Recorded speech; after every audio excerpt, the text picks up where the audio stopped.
Good afternoon. Good afternoon. My name is Melanie Campbell. I'm the president and CEO of the National Coalition on Black Civic Participation and the national convener of the Black Women's Roundtable. And it is my honor and privilege to thank you all for coming to our 11th annual Black Women's Roundtable, 11th annual Black Women's Roundtable, Power of Black Women Policy Forum series. Our theme this year is Power of the Sister Vote and Leadership, centering a racial and gender justice agenda in 2020 and beyond. I want to thank our partner, our host, the Congressional Black Caucus Foundation.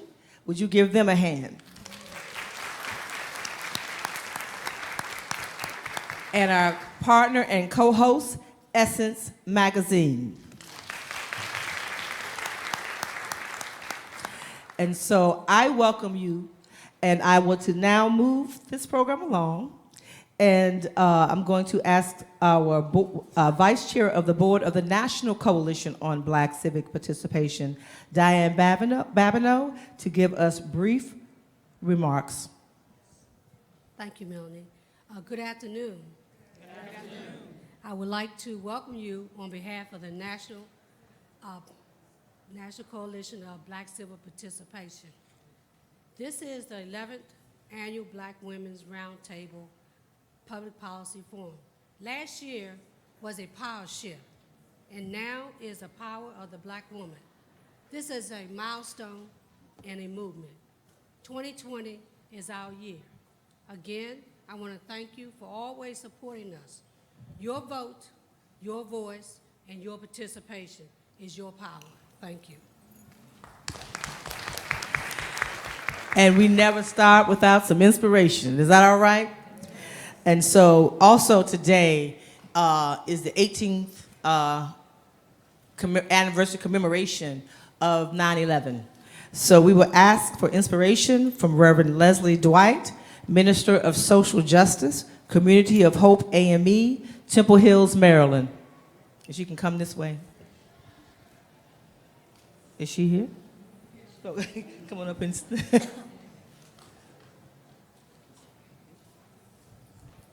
Good afternoon, everyone. Won't you just do me a favor and put your blessed hands together?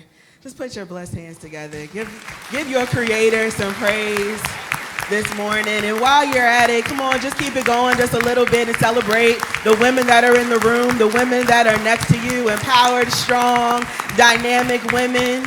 Amen. You can look next to you and tell the person next to you, you're a bad mama jamma. And look to your other side and let them know we're in this together. We are in this thing together. Amen. It is such an honor and a privilege to be before you today. I want to thank Sister Melanie for giving me the opportunity to come before you and give you a word of inspiration. And in the absence of my pastor, I want Reverend Tony Lee from Community of Hope AME Church. I just want to thank him for always being in this fight with us, for it is his encouragement that has allowed me to be in this space. Amen. And so in the name of inspiration, I felt compelled today to lift up this name before you, the name of Lula Mae Hicks Dwight. Lula Mae Hicks Dwight. Hailing from the red soil clay of Mississippi, she was a mother of 7. She had a high school education, and she worked as a cook in places where she wasn't otherwise welcome. Mrs. Dwight, to some, she was Big Mama to me. Anybody know about having a Big Mama? She was a big mama to me, and so she did what only grandmothers could do. She didn't have to do much to be special to me because she was simply Big Mama. But it wasn't until that I got older as an adult that I understood that her impact as Big Mama to me was much bigger than some. She was a woman of faith that was called and compelled to action. She was a member of the NCBCP, the SCLC, and she was a part of the founding works of the Mississippi Freedom Democratic Party, which emerged out of voter suppression tactics in Mississippi.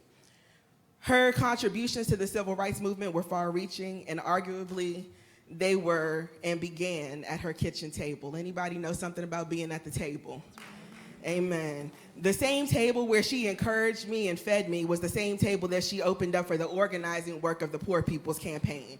The same table where she encouraged and fed me was the same table that Martin Luther King Jr. would sit at and visit 2 weeks before his assassination, doing the work of organizing. And as I revisited these accounts, it resonated with me that my big mama, though she had a limited education, she understood the importance of what it meant to access a room. Accessing a room that others wouldn't let her in. She understood the power of making her own table when others wouldn't allow her to sit at theirs. Access has always been important. And the word for you today from on high is that access has been granted. Can somebody say access granted? Access granted. You've been granted access to defy and break down barriers that marginalize and oppress our people. You've been granted access to do what's necessary to level the playing field. You have been granted access to stand in the face of opposition to hateful rhetoric. You've been granted access, and it's now your time to use it. I didn't come today just to bring you inspiration, but I came today to tap into the power that worketh in you. I came to call forth the radical woman today who is fearless and unashamed, the radical woman who has come to do what's uncomfortable but absolutely necessary. I came to call forth the indignant woman who is determined that they ain't going nowhere. I ain't moving. I'm not going to the left. I'm not going to the right. But I understand that I'm called for such a time as this. I came to call forth the courageous woman who came to disrupt the weaponized narrative that's used to endanger Black bodies and destroy our families, because you've been granted access, not to just talk about it, but be about it. I want you to leave this place today, not just coming to talk about it, but be about it. Access granted.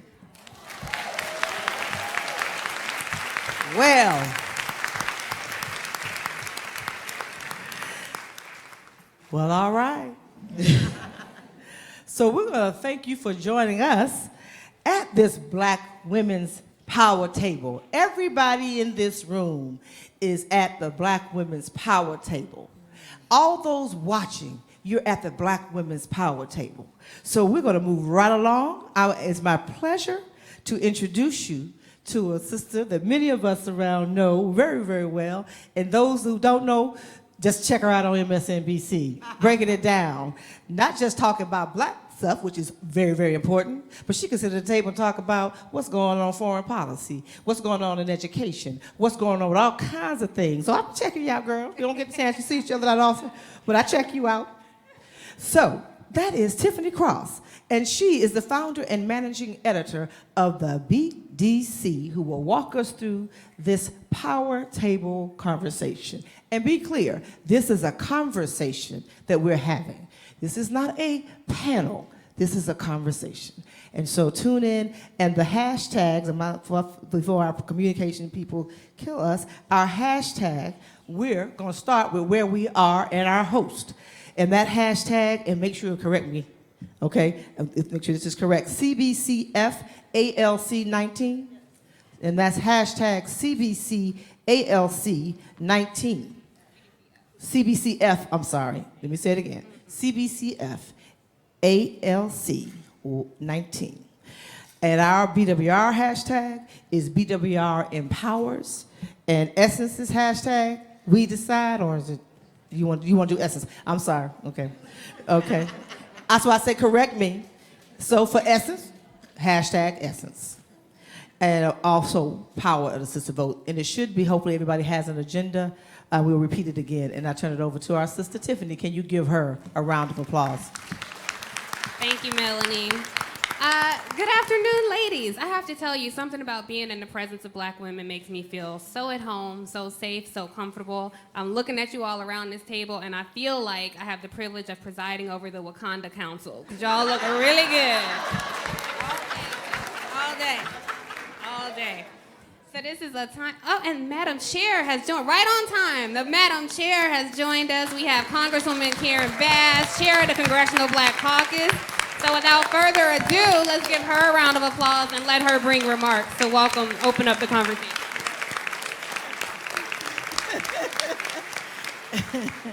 Well, good afternoon, everyone. And let me just say, you know what? I think the same thing. When I'm in the presence of my sisters, I know I'm in good hands, and I know I'm in the power of our community.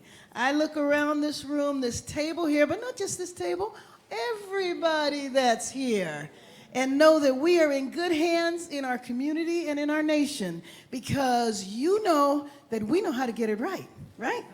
A few years ago, some people were confused. We were not confused. 88% of us were not confused about what the deal was. Yes. And we haven't been confused moving forward. I know you all know this, but let me just say that every time there's an election, we always say it's the most important election of our lives. But this person is an existential threat to our planet, to the planet. And I say that for a few reasons. Because anytime you want to reopen up negotiations over nuclear arms, that is a threat to the planet. Anytime you don't want to pay any attention to climate change and folks in the Bahamas are drowning and we don't even know how many of them are under the water and under the buildings. We don't even know. And what did he say to the ship that came? He said, no, you have to have the correct paperwork. You've just been through a hurricane. You don't have a place to live. You've lost everything. And you're going to talk to me about a piece of paper? He has spent the last couple of years pulling the wool back to what we always knew was there, but he's unleashed it in a way that is an existential threat to our community, undoing legislation and stuff that we fought for decades, dismantling departments and agencies that we fought to get in place. And ironically, what year is this? This is the 400th anniversary of our arrival on this continent. Yesterday, the Congressional Black Caucus hosted a ceremony in the halls of Congress, which was very important because who built the building? Our ancestors built that building. They rented, the federal government rented enslaved men from plantations that were in this area, and they built the Capitol. We built that Capitol, so we took it back yesterday. We had a commemoration yesterday. We talked about our ancestors yesterday. We went to Ghana in August. The Speaker of the House took the Congressional Black Caucus to Ghana. We went back to the origins of where our people were before we were put on those ships to that horrific journey. And we had that experience, and I bet you, how many people in this room have been there back to the dungeons and have experienced that?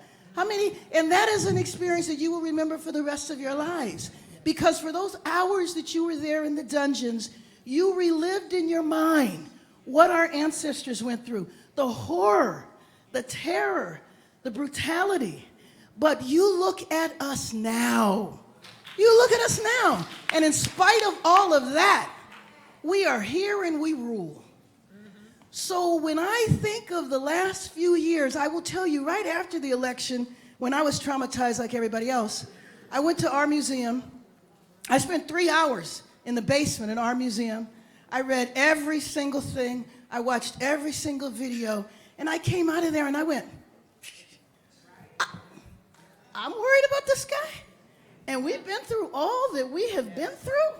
So while we're reflecting on the 400th year anniversary, I reflect on it in the context of the horror and the struggles, but also how damn powerful and resilient that we are, that we have lived through all of that, and here we are today. So although the last couple of years have been traumatic, and you cover this every day because we watch you every day, you know, he has been a catalyst to a level of activity and involvement and action that as a lifelong activist, I haven't seen in a long time. We demonstrated that activism in November of 2018. We have to demonstrate it all year next year because not only do we have an election that we face, we have a census. And Ms. Campbell right here, the leader of all leaders, now she's led the effort around the census for the last couple of censuses and are leading it again this time. So we have to pay attention to the census while we're going through the primaries because the census is going to be done around that time, and I'm sure you guys are going to be talking more about that. But we have got to sustain, and all of us here who sustain our families and our communities, we have to sustain this for another year and 2 months. I mean, we really have to sustain it forever, because it's my hope that we've been so traumatized by this guy, we will understand that we can never not be active. We can never not be involved. We always have to be involved. We might win something, but we have to understand that it can be taken from us unless we maintain our involvement. So I'm just blessed to be here with you today. I'm sorry I can't stay. I got to go back to the Hill to vote, but at least this time when I go back to the Hill and vote, it's Democrats that are in charge. So I'm going to vote yes. I spent 8 years voting no. We got 1/3 of our government back. We have 2/3 more to go. We need the Senate and we need the White House. Thank you very much, sister.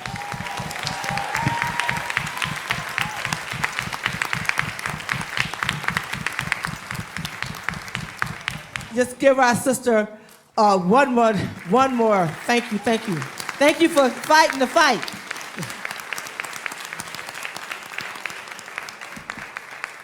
I don't know who thought it was a good idea for me to follow Madam Chair. But honestly, I just want to say Congresswoman Karen Bass has been fighting this fight long before she roamed the halls of Congress. She's been fighting the good fight in California for a long time. So thank you for that and for setting the tone for an important conversation we're about to have. I mean, I can't say it any better. I talk about this frequently, almost daily, when I think about Black women and what we bring in the shaping of American democracy, and when I hear candidates brag that they can win red states and brag that they're the people who can win with Trump voters. And I just wonder, does the white vote or the Trump vote just hit different? Make it make sense to me, because Black women are the ones who've been riding with the Democratic Party from the beginning.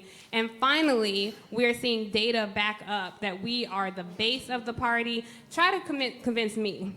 Let the mythical swing Trump voters blow in the wind, because they are not switching, and all the data points to that. So I want to thank Melanie and Avis for bringing this important roundtable together and for kickstarting the very important conversation. So without further ado, I want to introduce some of the partners.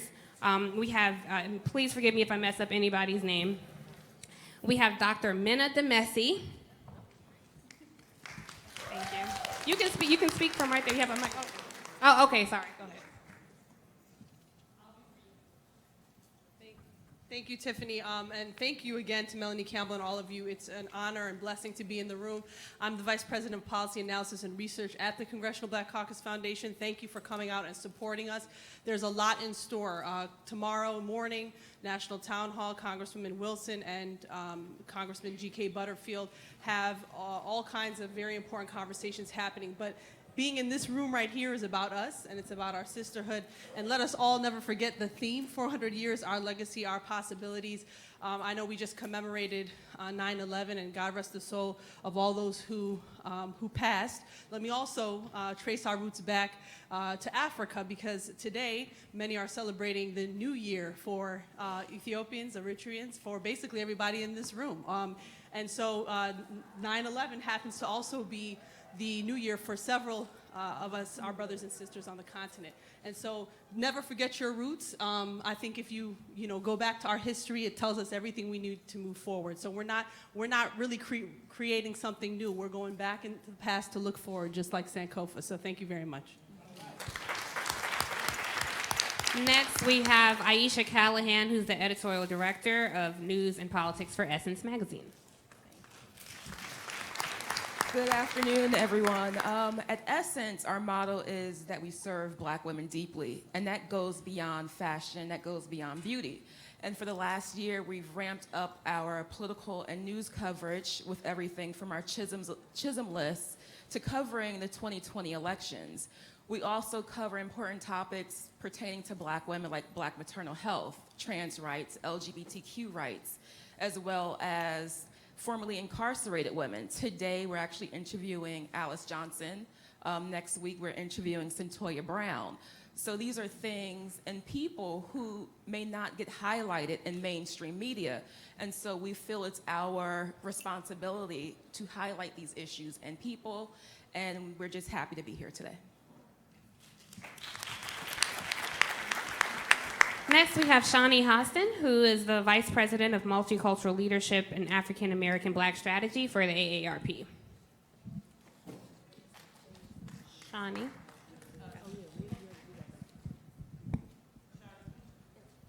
So good afternoon and welcome. I'm Shani Hostin. I'm Vice President at AARP, leading our African American and Black strategy work. I am truly blessed to be here today and excited. So on behalf of AARP, we again are excited about the partnership with the National Coalition of the Black Civic Participation. And we thank you, Melanie Campbell and Avis, for your inviting us here today to participate along with the Congressional Black Caucus Foundation and ESSENCE team to celebrate the 11th Annual Black Women's Roundtable, the Power of Black Women Policy Forum series.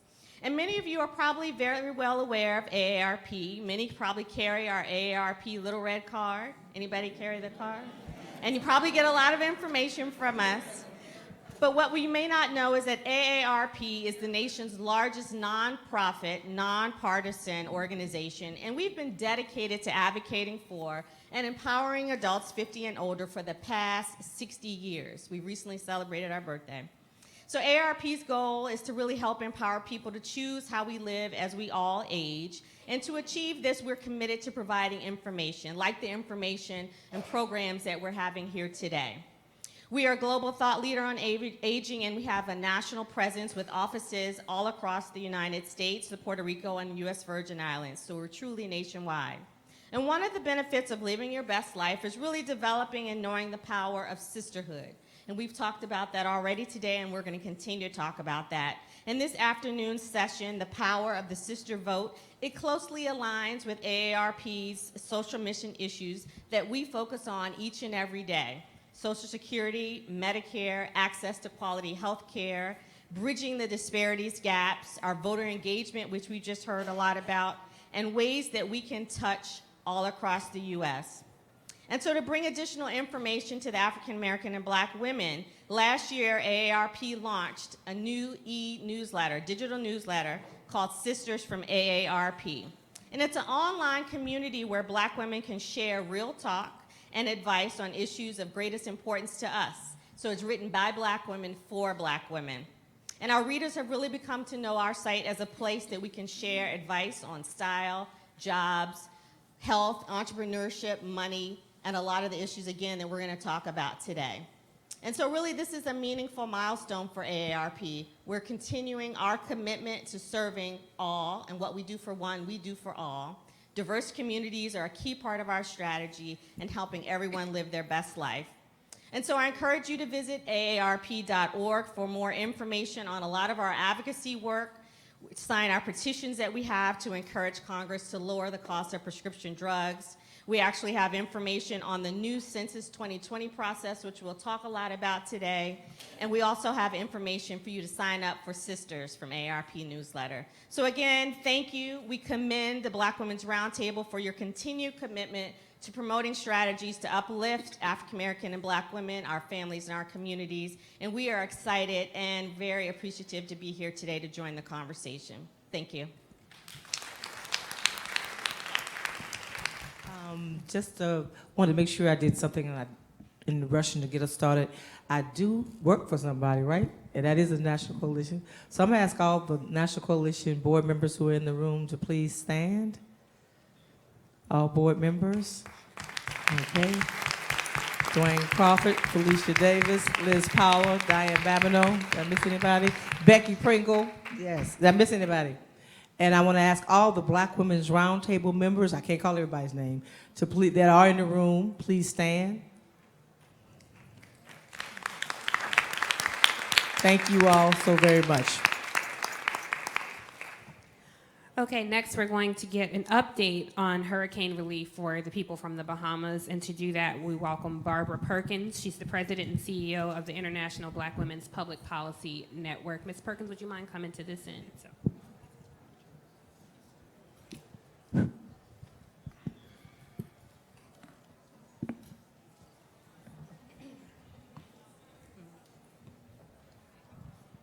Good afternoon, ladies and gentlemen. Today is a good day because we're here. And I happen to be related to some folks who didn't make it. So the first call I got was from Tammy Lee, and she said,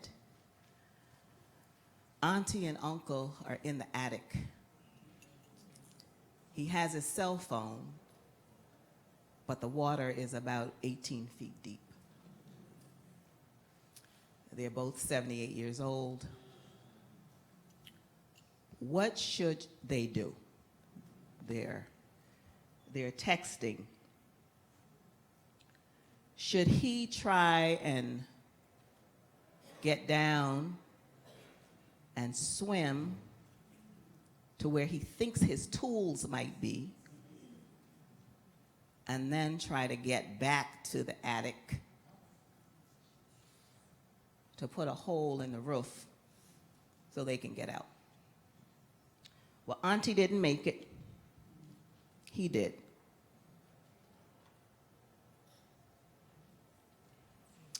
So, I'm here today because they are our people.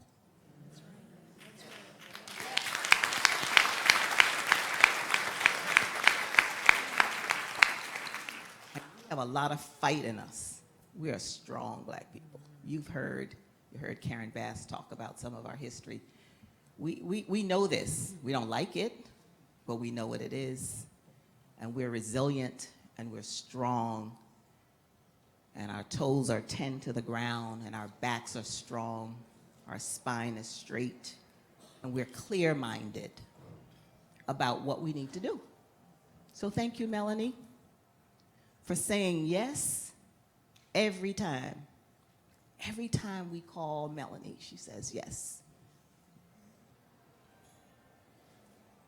I grew up in the Bahamas. My grandparents are Bahamian. I went there when I was 6 years old. I left when I was 16. It's a chain of many islands. Some islands only have 15, 20 people on them. It might just be one or two families. But we are connected in a way that I don't know how to explain it except to tell you that every call, every text is like it's my mother or my sister or my brother. To have your baby pulled out of your arms by waves. To have your cousin tie herself to a tree thinking this is the only way possible and then have that tree uprooted. Listen, I'm not here just to tell you stories. I'm telling you what we carry every day on our backs. And I know God is clear-minded and he's the mastermind. And for those who believe in something bigger than yourselves, this is a time when you call on that something. So we're ready. Here's what we're doing. We have to rescue the folks who are there. That's the first order of business. You don't do that in a day. We're talking about thousands. Then we have to relocate them because the soil that they're on is not good soil right now. And if we don't get them off the island, they will die. It's as simple as that. They will die. And then we have to help them with their restoration. Those three things. We got to rescue them, we got to relocate them, and we have to help them with their restoration. The International Black Women's Public Policy Institute is a small organization. We're 22 women strong on the board. We represent women across the globe. And we have a really simple mission. Acts of kindness drives us. Wherever there's a Black woman, we know that she's going to be looking after herself, her family, and the community. So wherever we can connect with Black women, that's what we've been doing for 11 years. Melanie was right there at the beginning. Avis delivered the first speech. Dr. Height, we share a mentor, and Dr. Height said, okay, great. She was sick that day and gave Avis her speech to come and give us the blessing to launch forward. We didn't know we'd be standing here today talking about this little island where I grew up. But we knew that we would be connecting our hearts and our intentions with other Black women wherever we saw them, whatever the need would be. So I'm standing here with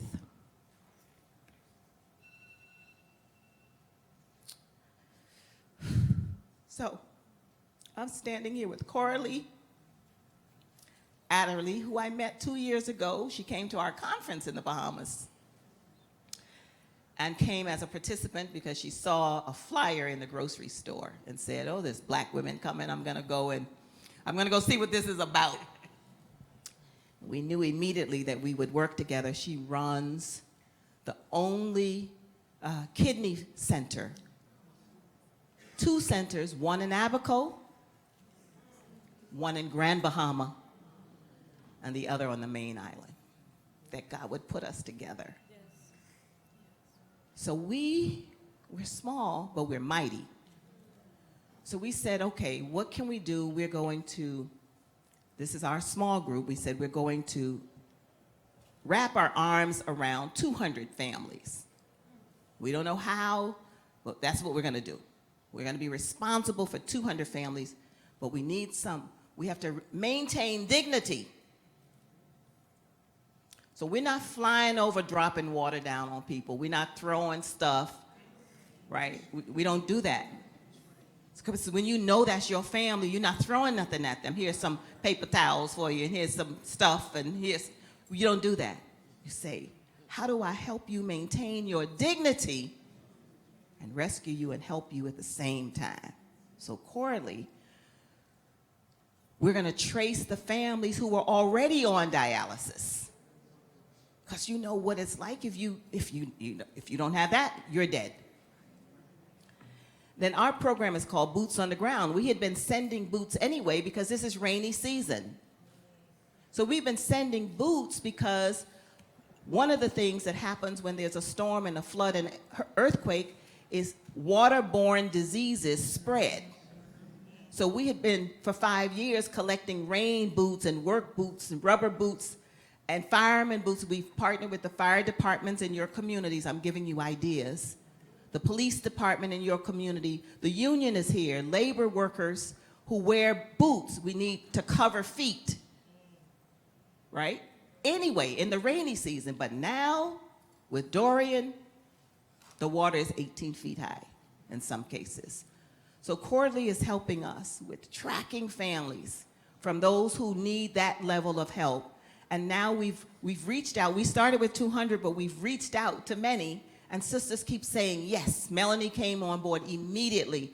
And so that number is gonna change, but right now that's where we are. I will. And then here, this one, my baby. For those of you who know me, you know I collect smart Black women.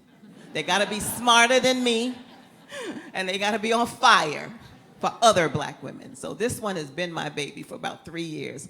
Living in Bermuda, because she's married to a Bermudan, but she's Bahamian. She called me, Mom, what we gonna do? What we gonna do? What we gonna do? 2 days later, I look up, I get a WhatsApp video, and she's in a press conference, and they got a big cargo ship coming, and the boxes on the ship I said, oh Lord, what is Simone doing now? Been responsible for the rescue mission. All the cargo out of Bermuda, this one. Don't tell me about what we can't do. We don't need to wait for anybody, those people. 45, I don't even know who that is. We don't need to wait for them. We don't need to listen to one thing, but we have to do everything that we can. So the first thing we're doing, and I want to end with this, we have to collect money. Listen, I want to say this correctly. I don't want to offend anybody. Every one of us got to design a bag or some shoes and some stuff, and we buy tickets to the concert, and you know, my breakfast at the hotel the other day was $30, right? Any contribution we will receive, whatever you have to give. But you can't give $20 to this and $200 to the concert. And then really feel really good about yourself, like you did a real big thing. I'm not trying to insult you. But when I go on the GoFundMe page and the first 3 white organizations raised over $4 million in 2 days, and we are at 6,000 in a week, something's not right with that. I'm asking you for your help, please. Write this down. But through the Black Women's Roundtable, it can happen that way. Not at all. Not at all. So, okay, because I know you, yeah. Can we just stop for a second? I know we on a tight schedule. Listen, be quiet. Be quiet. Be still. I'm not a preacher. You know, I got some preachers in here. I got it. Because I didn't know till Barbara just said that in her remarks. She didn't tell me that you had family members impacted. She's just like, we got to help the people. So can we just stop for a minute? Somebody help me. Can we just stop for a minute? Just pause for half a second. And think about all, she talked about her family, right? Think about all those lives, y'all. Yes. Folks, remember Katrina? Oh, yeah. Right? This is Katrina times. So, where do folks give? This is God. Ladies and gentlemen, please log on to the website www.ibwppi.org. Touch the donate button and give. www.ibwppi.org. ibwppi.org. Every dollar will go to a well-deserving family. Every dollar. It is our mission to rescue, relieve, and restore. Please help us help our sisters and our brothers. All right, y'all. Thank you, everybody. I'm good. And it's a long.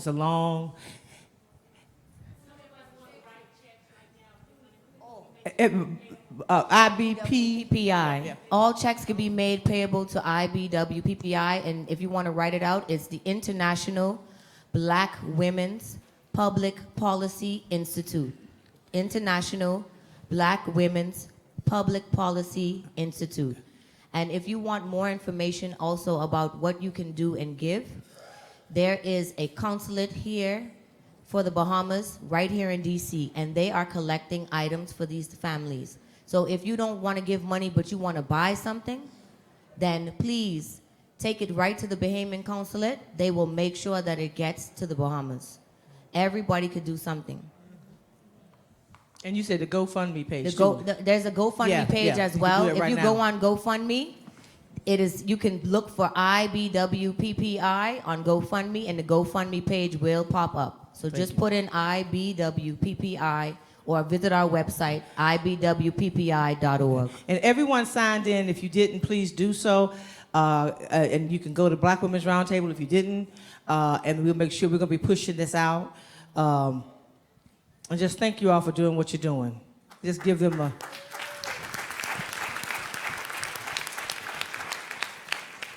Well, let that be a testament to the strength of Black women, and also just to show how elections have consequences. We all saw that shameful display after people stayed on that storm-ravaged island with very little food, water, or power, and they were told to disembark from a boat when help was only a few miles away at Florida because they didn't have visas.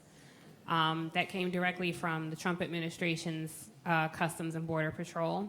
And shamefully, this president came out and tried to justify turning these desperate people away.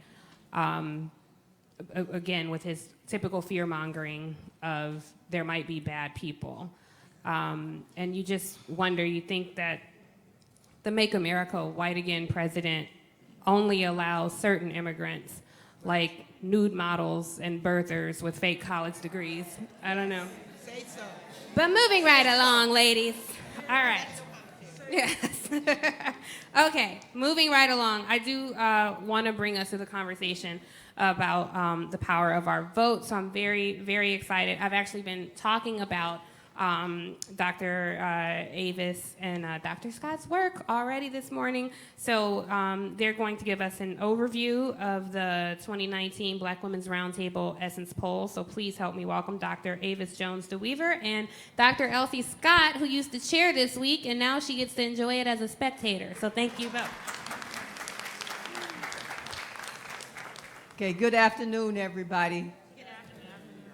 First, we want to thank Melanie for her leadership, her continuous leadership, and thank, yeah, you can clap for that. Hey, Elsie, just want to pause and just acknowledge that we have Reverend Jesse Jackson in the room. Thank you, Rev, for coming by. And Reverend Dr. Freddie Haynes, who showed up to listen to the Black Women's Power Table. Turn it back to you, Elsie. Okay. And we also want to thank Essence for again partnering with us to do this poll and to bring this very needed data to the public. So I'm going to just give a brief background on previous polls and previous findings, and then Avis will dig more into what we found with this particular study. Okay, this is the 5th year that we have conducted this poll with Essence and the Black Women's Roundtable, looking at the power of the sister vote. As some of you will recall, after 2008, the word came out, we saw the data that Black women voted in greater numbers than any other demographic group.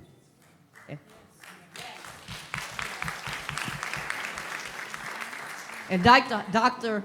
Irene Height, Dorothy Irene Height, she reminded us of that after the election and say, what are we going to use? How are we going to use our power? Because this is power here. But a lot of people still ignored us.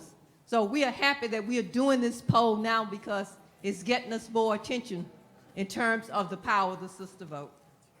We conducted this survey in August, between the dates of August 14th and August 20th.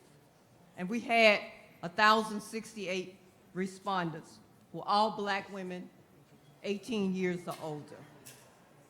What we wanted to do was to get feedback on how Black women are looking at political issues, how they're looking at the candidates, and what do they see as the issues that are threatening our democracy and the issues that are threatening us as Black people.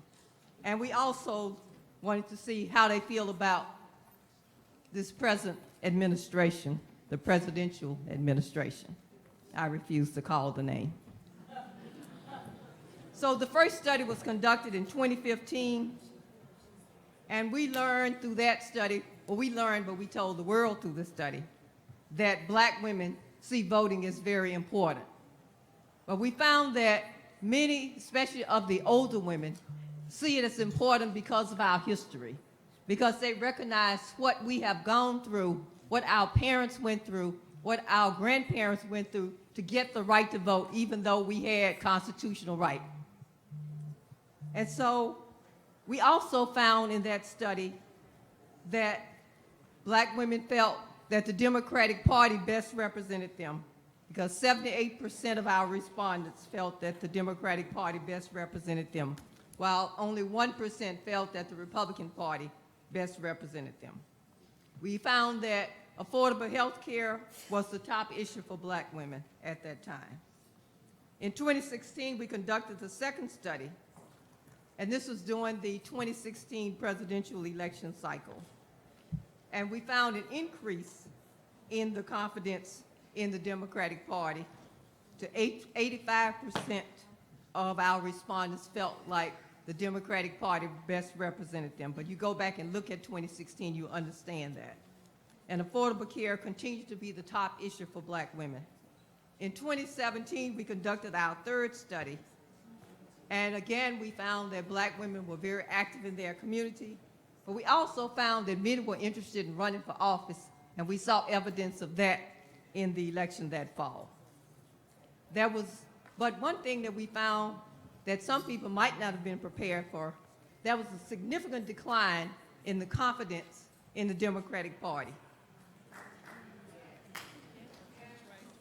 I was not trying to get a clap on that. I'm just giving you the facts, just the facts. Okay. And we found that it did not mean that there was increase in the confidence in the Republican Party, because their rating remained the same. But what we found is that more people were becoming independents, and especially younger black women. And we also found, again, which we were not surprised about, that Trump received a failing grade from black women.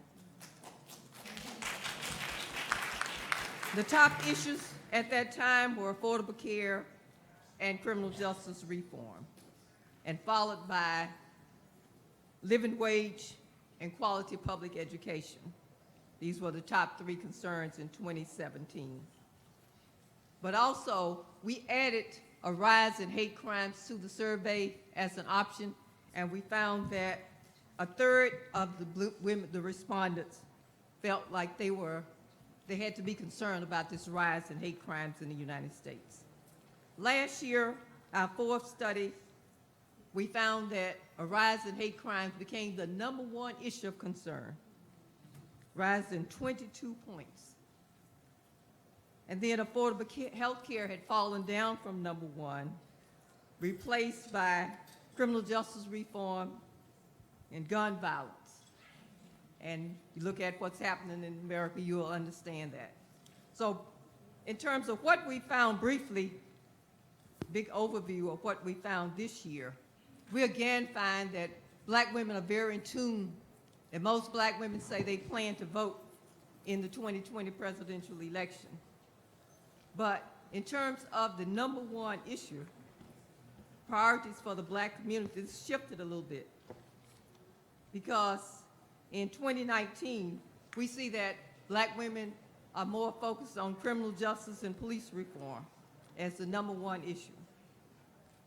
And then affordable health care has slipped a little bit, but it still is at the top by only 1% lower than criminal justice. And the rise in hate crimes and racism and equal rights, equal pay has dropped to #3. Black women are concerned about public safety and pocketbook issues. That seems to be what we are finding here. And for the 3rd year in a row, the president got a failing grade. 83% gave Trump an F, and 9% gave him a D. Black women's confidence in the Democratic Party remained about the same, still flat. 73% of black women identifying the Democratic Party as the party that best represents their interests. But we see even lower when we look at the younger women, and Avis can talk a little bit more about that. So let me just wrap up. We looked at the choices for the president on the Democrats. Well, we looked at choices for president, period, in the 2020 election. And the top choices were Biden, Kamala Harris, Elizabeth Warren, and Bernie Sanders. But we broke it out by age. We found that younger black women chose Sanders, this is in order, Sanders, Harris, Warren, and Biden. So let me just wrap up by saying that this poll is very important. And we're now getting calls from universities wanting to get a part of this. So we are just happy now that people are concerned and they want to know, what do black women think and how do they feel about the issues?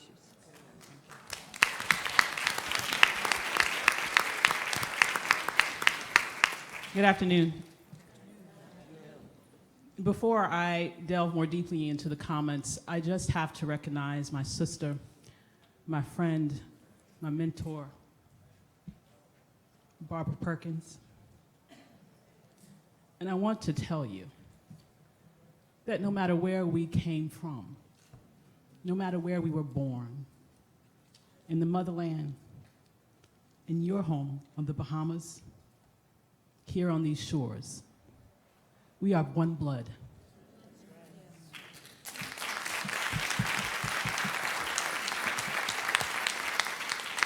And we will not let our sisters and brothers in the Bahamas struggle alone. We will be there right beside you, all the way, as long as it takes, I promise you.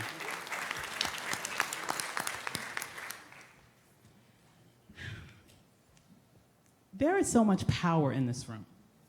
I hope you're feeling it like I'm feeling it. It is literally palpable.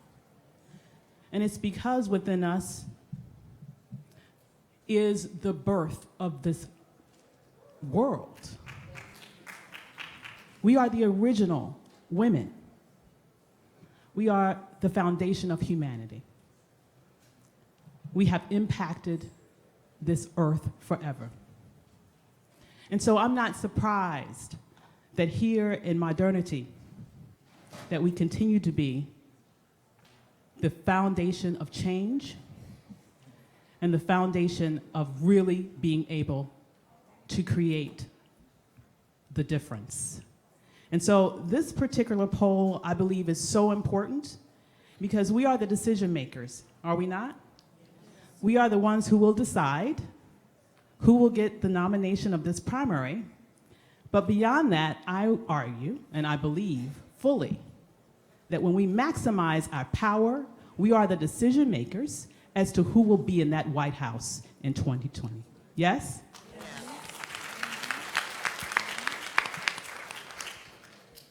And so let's delve a little bit deeper into these issues. So, the first question that we asked our respondents was this issue of, what do you believe is the top issue concerning the Black community as a whole? And when we looked at those issues, we asked them to pick their top 3 priorities. And this is how that fell out. The number 1 priority, according to Black women, in terms of issues that impact the Black community as a whole, was the issue of criminal justice and police reform. Nearly half of our respondents indicated that is their top choice. Second came affordable health care, once again, nearly half at 47%. Then we had rise in hate crimes and racism tie with equal rights and equal pay at 42% in terms of their third priority. This eclipsed slightly gun violence and gun safety at a little over a third of the respondents. Now, these were the responses of all of the sample. But when we specifically looked at Black women who were younger, millennials and Gen Zs, 18 to 35 years of age, their top priority was criminal justice and police reform. Over half, in fact, indicated that at 55%. And then in second place, we had 2 issues tie, affordable housing and gentrification, along with the rise in hate crimes and racism. Some 38% chose that for those particular issues. And then number 3, affordable health care came in at 34%. Next, we asked Black women, what are the top 3 issues that are threatening you specifically and your family? So this is where it gets personal to the respondents. And there we found that 52% mentioned racism and the rise in hate crimes is their top priority issue. Secondly, we saw that some 46% said the high cost of housing was their top issue. And thirdly, 36% said gun violence was their issue. Once again, this slightly eclipses income inequality and equal pay. For younger women, millennials and Gen Zs, we saw that the number 1 choice for them in terms of the key issue impacting their lives was 61% went to the high cost of housing. That was that was second only to, that was first, and then second was racism and rise in hate crimes, with 46% indicating that choice, and then 40% indicated income inequality and equal pay. When we looked at the issue of those issues that were threatening U.S. democracy, according to Black women's perceptions, they mentioned that the top 3 issues that they believed were threatening democracy were racism and the rise in hate crimes. Some 85% indicated that. 68% said voting rights and voter suppression tactics were impacting democracy. And 59% said a rollback of civil rights protections was impacting democracy. Black women also understood the importance of foreign meddling, as nearly half, at 46%, said that foreign meddling in elections was also a threat to democracy. And once again, as we saw before, Trump is still receiving a failing grade from Black women. What's interesting here is to see that he seems to be getting worse every year. In 2017, 81% gave him an F. In 2018, it was 82%. In 2019, it was 83%. Now, when we looked at those issues that Black women were demanding that presidential candidates address in order to earn their vote, these were how that fell out. Some 50% said that the most important issue for them that they needed the presidential candidates to address was this issue of protecting the safety net, specifically looking at protecting things like Medicaid, Medicare, and Social Security. Nearly half also said that reducing taxes for low-income and minority families was also a top issue that they wanted the presidential candidates to address. 38% said criminal justice reforms were very important, and 36% said adopting common sense and gun safety laws was a key issue that they'd like the presidential candidates to address. Now, when we looked at the priorities of young women, once again, millennials, over half, fully 51% of young women ranked addressing high mortality rates related to Black infant mortality as well as mothers, maternal mortality, was their #1 issue. Now, as it relates to the presidential choices of Black women, we specifically asked Black women, if the election were held today, who would you vote for? And it's important to note that when this survey was in the field, it was prior to the survey or the actual candidate field being sort of pared down. So we included all of the original candidates that were in the primary race, as well as Trump as an option for our respondents. Interestingly, what we found was that even though some 95%, over 95% actually, of the respondents indicated that they definitely planned to vote for president in 2020, in both cases, whether you look at the Black women in the sample overall or younger Black women, over a quarter said that they haven't made a choice yet in terms of their presidential selection. And that, to me, says that Black women are paying attention. They are involved in this election. They are invested in this election, and they're interested in voting, but they're discerning about their vote. And they want their vote to be earned and not given. And so they're still making their decision with regards to who they will support.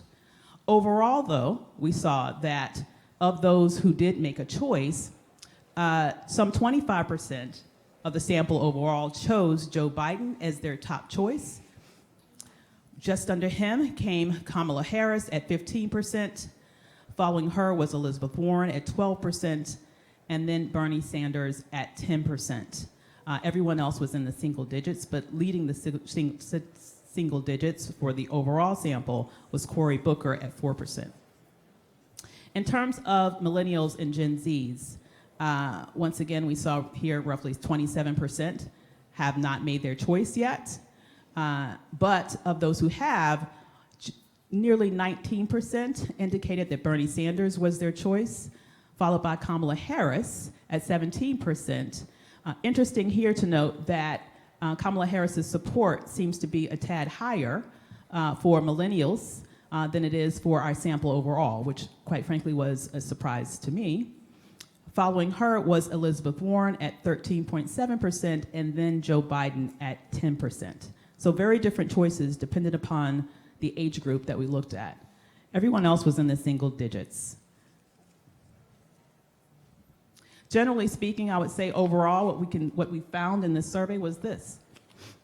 Black women are especially concerned about their safety, whether or not that's their physical safety as it relates to issues like gun violence, like the rise in racism and hate crimes. And they're also very concerned about their financial safety when it comes to issues of equal pay and being able to afford those things that are absolutely necessary to live a good life. With that, thank you for your attention.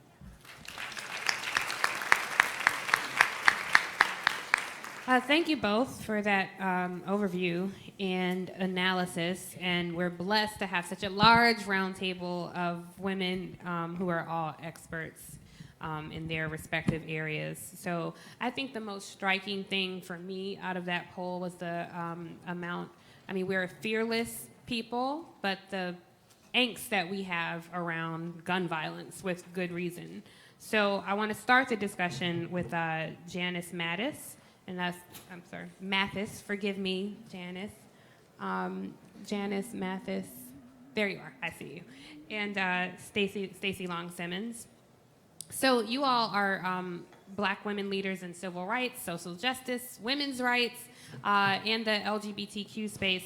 And I'm curious if you can kick us off with, I know a lot of people feel helpless, and people ask me all the time, what can I do when we see rise in hate crimes? And just the changing temperature of our country. What are some things for those women who want tangible instructions on what they can do? And I just want to reinforce, because we have so many people, and Melanie rightfully reminded me, please keep these responses to 1 to 2 minutes. Unfortunately, we don't have time for a sermon, but I know everybody at this table could probably give one. So we got to keep our remarks brief. So please give us some key examples of what we can do as leaders. I'll keep it short and simple. One thing we can do, the only thing that really matters that we do is that we vote. And somebody very famous said, when they go low, we go high. I would modify that to say, when they go low, we go vote.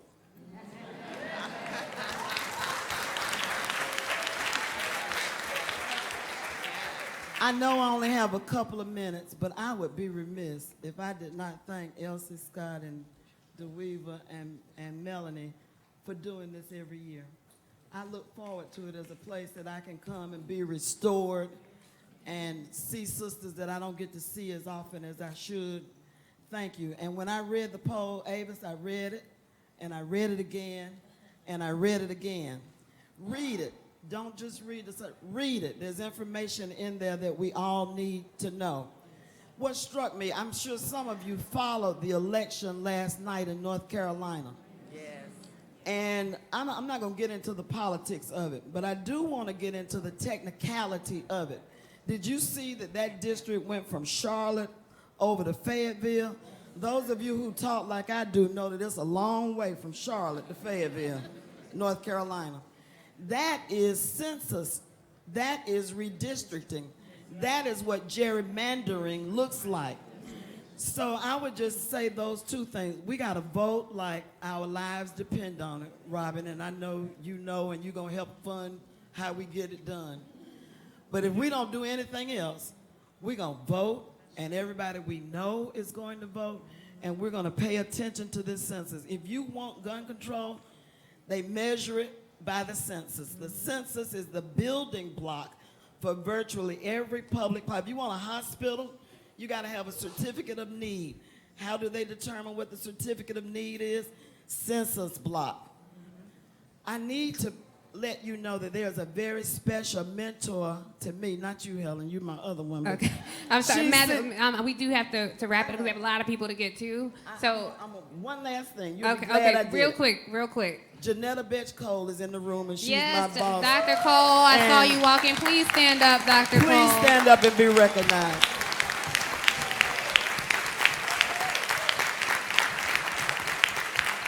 And she's here to support me. Thank you. And I appreciate that. Thank you so much. Is Stacey Long Simmons in the room, or there we are. Go ahead, please, Stacey. Oh, sure. I slipped in a little bit late. First, I just want to thank the Black Women's Roundtable, ESSENCE, and the CBCF for having the National LGBTQ Task Force's voice as part of this conversation. I'm going to pick up off of where the last commentator spoke and say that in these times with this current resident in the White House, we can't afford to leave anybody behind. And so to the extent that you are able to engage with members of my community, be they lesbian, gay, bisexual, transgender, queer, there's a lot of pluses, and they call it the alphabet community. But if you have the ability to engage, and I make myself available to each and every one of you, please do, because we are on the wrong end of any statistic related to criminal justice, disproportionately incarcerated, disproportionately profiled, this is men and women, disproportionately suffering from ailments, whether it's mental illness or health care, not getting the proper care that we need. And so whatever your profession is, whatever your area is, there's definitely a way to include our community. Right now, there is a very strong effort to create a divide between the LGBTQ community and people of faith, between the religious community. And that's false. The data says that the majority of people living in this country actually support protections, non-discrimination protections for LGBTQ people. So don't believe the hype. And oftentimes it might be the person at the front, but not the people in the pews who are saying what people think and what they want. And so it's time for us to be able to come out of the closet, to be our free selves, to be our whole selves. We have a lot to offer, and our votes are needed. In fact, there was actually a discrepancy that could have made a difference in the 2016 election of the estimated number of LGBTQ people who stayed home, who didn't vote, or who didn't feel comfortable because maybe their ID doesn't match their physical presence because they couldn't change their ID, or maybe they were just flat out turned away and discriminated against. And so the second thing I want to mention is the violence. The hate crime increase does not surprise me. Our community is subjected to that day in and day out, and there are multiple ways in which we can be attacked, especially for Black females. I think that we are sitting at a lot of the same tables as civil rights community, civil rights activists like Melanie and others, and that we've made tremendous headway during the Obama administration. Now we're just fighting to hold on to everything that we won. And then finally, I'll close by saying that I think that I think I'm done. Thank you. Thank you for that. That was very helpful. Thank you. And I appreciate your thoughts on the LGBTQ community. There's a lot of homophobia in the Black community that we have to address, so I appreciate you speaking your truth today. I want to tell everybody that you can get a copy of the poll at unitycampaign.org and at essence.com. So if you want to look at the poll, please be sure to visit that. And I want to recognize Barbara Arnwine. Hi.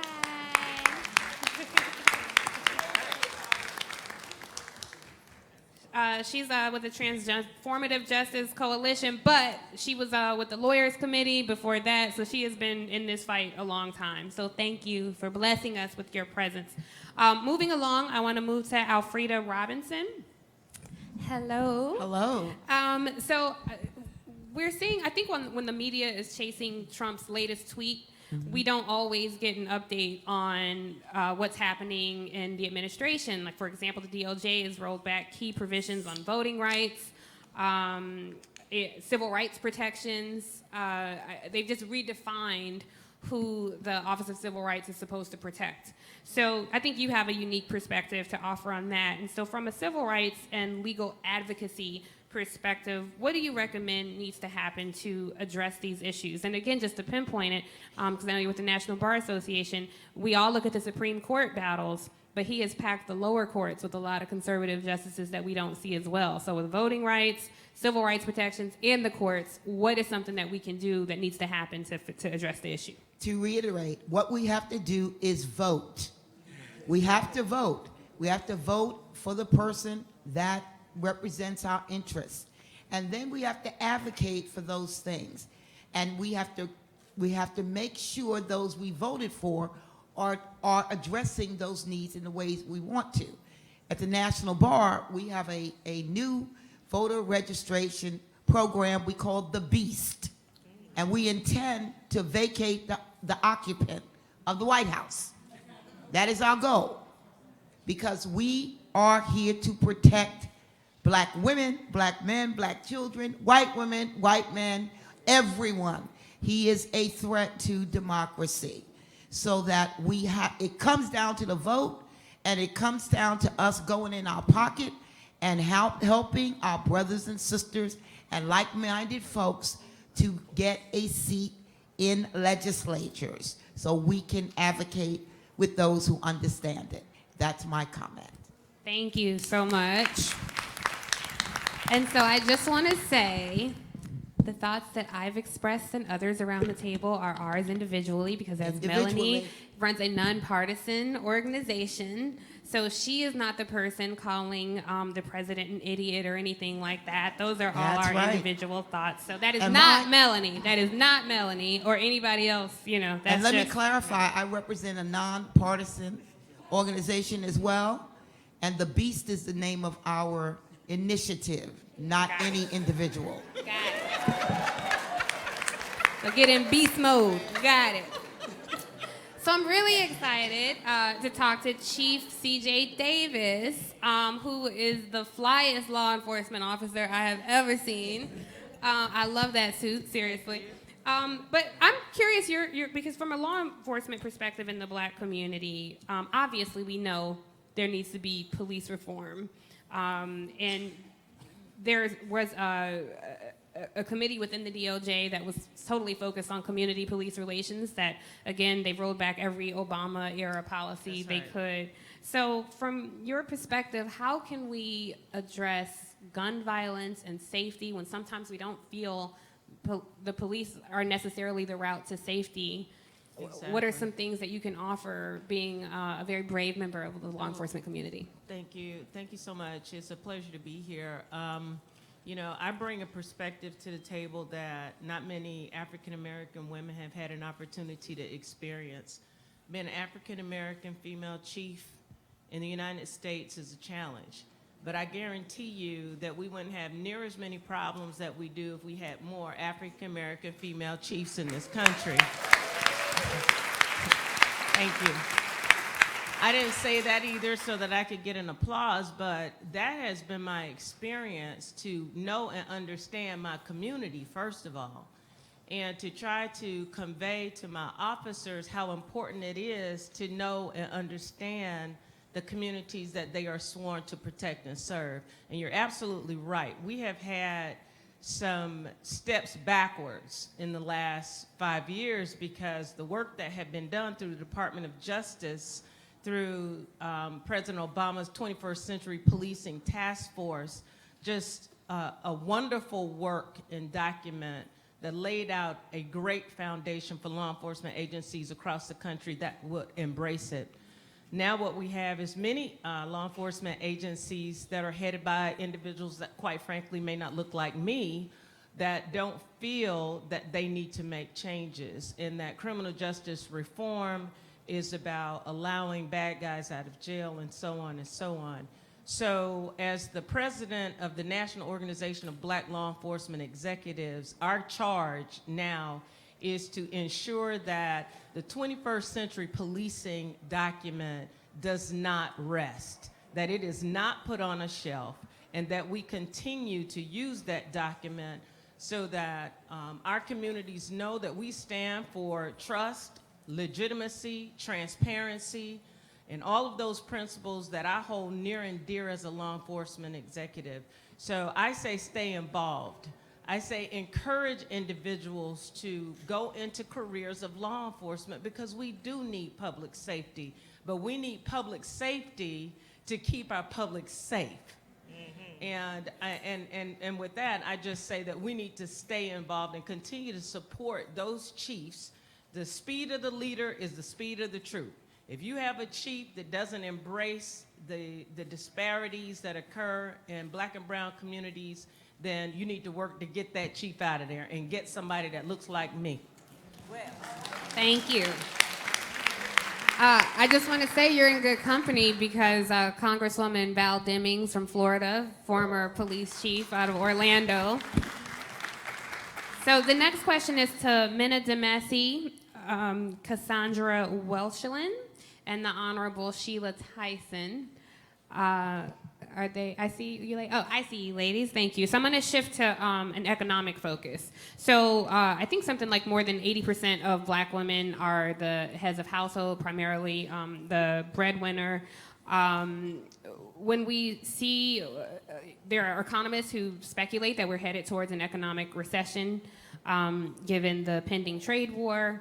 The housing crisis wiped up a significant amount of wealth for Black women. And obviously this concern is reflected in this fabulous poll that we're talking about. So for Black women, millennials and Gen Zers, what's something that needs to happen to bring relief to Black women? And when you answer, if you can talk about what your organizations are doing, because there are so many of us who are taking care of aging parents and also trying to take care of children. So as we're climbing a mountain, we've got 200-pound weights around our ankles. So what are some tangible things that women can do to address this? Thank you so much, Melanie. I would like to. I'm gonna do one thing. I'm so sorry. Y'all gonna say, "Oh, it's okay for me to mess up a little bit." Okay, I gotta mess up just a little bit because one of our panelists has to catch a flight, and so I'm gonna ask Judy Beard before this group comes, who would actually be coming from an economic perspective. We don't want her to miss her flight, right? Right. And I promise, and I apologize for. Thank you, Melody, and thank you, Black Women's Roundtable. I want to talk a little bit about the economy and how in the media we're being told that unemployment is at an all-time low. We know better than that. We know that those jobs are low-paying jobs with no benefits.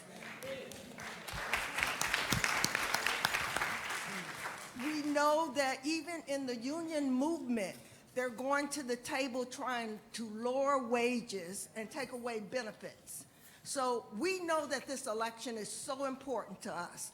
We know that in the 117th Congress, we need people in Congress that has our values. We need a person in the White House that has our values. And that's the changes that we're going to make in the next election. We know that health care is so very important to Black women, to people in general. But we know that when you look at health care, there's a difference between white women's health care and Black family health care. We know that the health care costs so much money that we can't even afford it in many cases. We can't afford our medicine. We are dying at a higher rate because of it. So we need Medicare for all. That's so important. And this election is just crucial to all of us. And the struggle continues. And I want to end by saying we will not be defeated. Thank you. Thank you. And Godspeed. I hope you make your flight. And just a quick fact check, when you hear the president say that he's the lowest unemployment rate, Obama actually took it from a 17% high in 2008 to a 7% low in 2016. So facts matter, just like Black lives. Ladies, please, go ahead.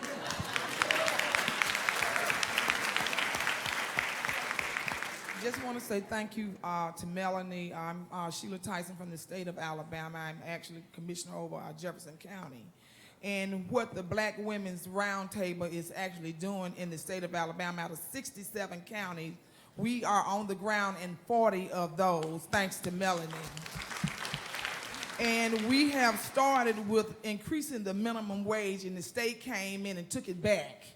After we increased it to $15 an hour, they actually came back and took it back and made a law to where we cannot increase minimum wage, period, without going through the state, which is Montgomery. That's the only way we can increase our minimum wage. So we went through the back door as Black Women Roundtable. We went through the back door. We created a program called Ignite Alabama, which Black Women Roundtable is actually leading. We created an app that's actually for black women. This whole conference is for black women. We are targeting women that have their own business, black women. We are getting women that's in college, that's getting ready to graduate, that want to start their own business. High school seniors that's interested in starting their own business, actually going into the professional careers in business. So we actually have an assignment coming up on the 23rd. We had the governor to actually help us because she just got in trouble. So this was a good time for us to actually go in and get some support from her. And we created an app to where when you're in the location anywhere in the state of Alabama around a black woman's business, the app will actually go off and actually tell you that you are in the presence and tell you how many miles that you are from that business. Also, we are trying to go through the legislators to put a we got to get to the next point. So like 10 seconds, and then we got to move along. Okay, to put a definition to minorities. We wanted to say black women. You're going around the bush, you're putting everything in there, but you're not saying black women, and that's what we're trying to do. Thank you. I'm Cassandra Welchland, and I am the co-convener of the Mississippi Black Women's Roundtable. Mississippi in the house? Yeah. So we know in Mississippi and across this country, but specifically I'll speak to Mississippi, women are the economic drivers for our families and our communities. 8 out of 9 Mississippi women, they are the breadwinners for their families. And we know that women are concerned about their kitchen tables. And we also know that policies and laws impact people's kitchen tables. And so some of the work that we've been doing at the state level is really putting together a policy agenda and platform that really speaks to these issues, but using this platform as a way to really bring black women to the table so that we can hold our elected officials accountable. Mississippi has the highest wage gap in the country. Black women making 56 cents on the dollar. So that poll and those numbers are very real, and we feel it economically at our kitchen tables. And so we've been pushing laws at the state level to really try to get this done. But our state hasn't been moving at the policy at the state level. So what we've done, we've taken it to the local level, and we're engaging mayors to ask them to get involved with this and begin to push legislation at the local level. And that's one of the ways that we've been working, and also to lift up this issue around workplace justice and the benefits that women need when we talk about pregnancy accommodations as well. Cities, they are the employers of their cities. And so let's try to make those cities healthy for their workers. And so that's some of the work that we've been doing. Expanding childcare is another thing. Women need to be able to earn a wage so that their children can learn. They should not have to be able to choose between the child that they love and the job that they need, says Marion Wright Elderman, right? And so that's the work that we've been doing around Mississippi. Women matter. Black women matter. Thank you so much.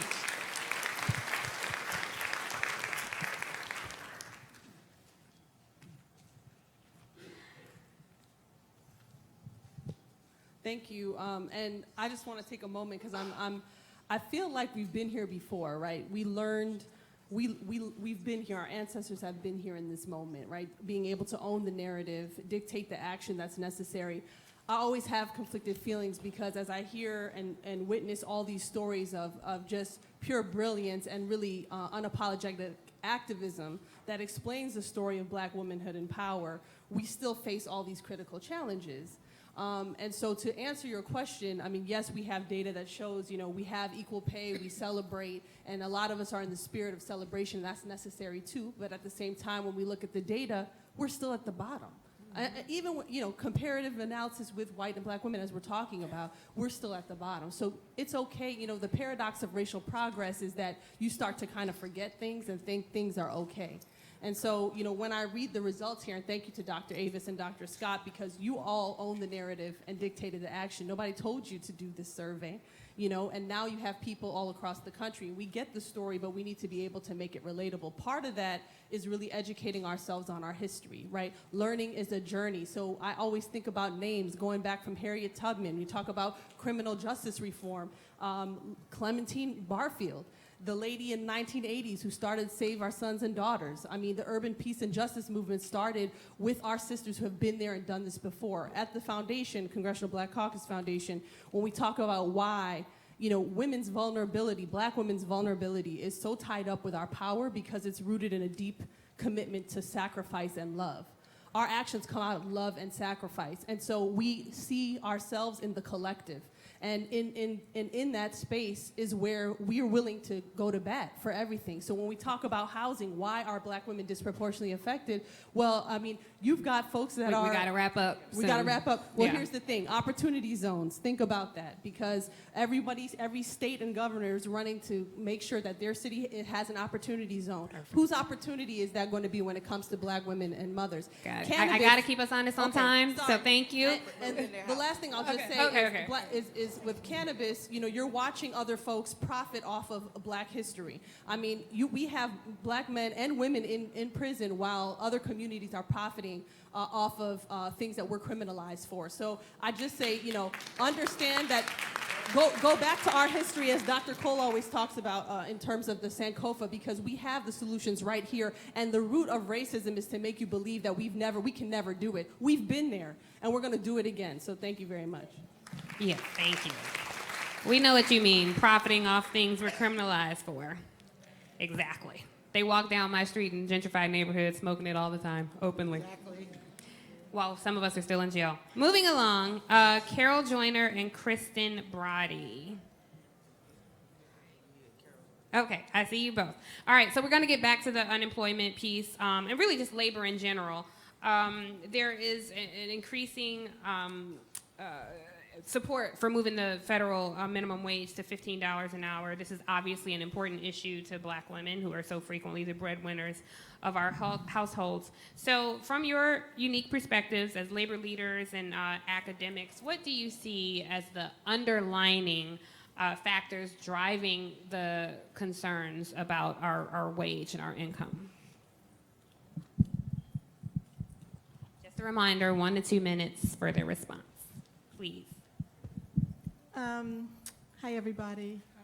I want to join the chorus around, appreciating Mel, the Black Women's Roundtable, her amazing staff, Essence, and this opportunity each year to really begin to look at what Black women are saying about ourselves instead of someone else telling us what, is going on in our communities. So I'm coming into this conversation off of that amazing trip, which was the return trip to Ghana by the NAACP. And we had an opportunity to spend the first 2 days in a discussion with some folks, a many part of the delegation, on labor unions, with labor unions in the US and labor unions in Accra and across Ghana. And so I go to this as a part of my answer to that question, that our disenfranchisement, our economic disenfranchisement over the last 400 years is completely tied to having been extracted from our native land, and all of our economic policies and the ways in which we have unequal pay, the ways in which Black women and Black men are not able to make quality living and have a decent job. All of that is tied to this nation and practically the whole West tied to free labor. So I start there with the idea that yes, $15 an hour is amazing, and it would be great for someone who's only earning $7.25, the federal minimum wage, but it is not enough. Right. We started this process years ago talking about 15. And 15 has become the standard, but 15, if we had, at the point that the minimum wage was created, if we had indexed that every single year to today, the minimum wage would be more like 24. And almost every economist says anywhere from $21 to $26 an hour. So I feel like we're giving back already at 15. And I want to just also shift that this broader than the minimum wage. I think the sister pointed to it, that it's about the different policies that we have access to. It's about housing policy. And it does not surprise me that, that equal rights and equal pay are tied, number 3, in the poll this year. It doesn't surprise me because we see more unions on strike. We see the AFT on strike all over the place. We see the UFCW's been on strike, CWA. People are fed up with earning like pennies and the small wages, and they're fighting back. We also see the passage in the House of the Paycheck Fairness Act and also the Wage Act, which, you know, still has to get through the Senate, and we have a ways to go, but it's a signal that folks in this country are listening to the fact that we've been economically disenfranchised for so long. The last thing I would say is I was really dismayed to see that paid leave, as many of you know me, it's my signature issue, was 1%. But I also think that the paid leave issue is wrapped up in the equal pay issue and also quality jobs. And if you don't have paid leave, then you're more likely to be fired. You're more likely not to be able to be with your family member when they need you the most, when they're sick. You're more likely to be negatively impacted by things like the maternal mortality and also infant mortality because you don't have the time to take care of your family and yourself. And so I urge everyone, as a commercial here, to get involved with the Paid Leave for All campaign. It's a national campaign that we're building in order to begin, at least in some small way, to right this injustice and to say that we all deserve time to care for ourselves, for the ones we love, for our family members. Thank you. Thank you There's so much. more Yep. information on that through BWR. All right, we're going to turn to, thank you for those remarks. And you've touched on a lot of things that's in the 1619 project. If anybody hasn't picked that up, please do. Nicole Hannah-Jones with the New York Times did beautiful work. Kristen, over to you. First of all, Melanie Campbell, thank you so much for allowing me to sit at this table. Tiffany, I'm a huge fan. Shout out to Dillard University College of Business. So I want to just list some numbers really quickly. So currently the unemployment rate,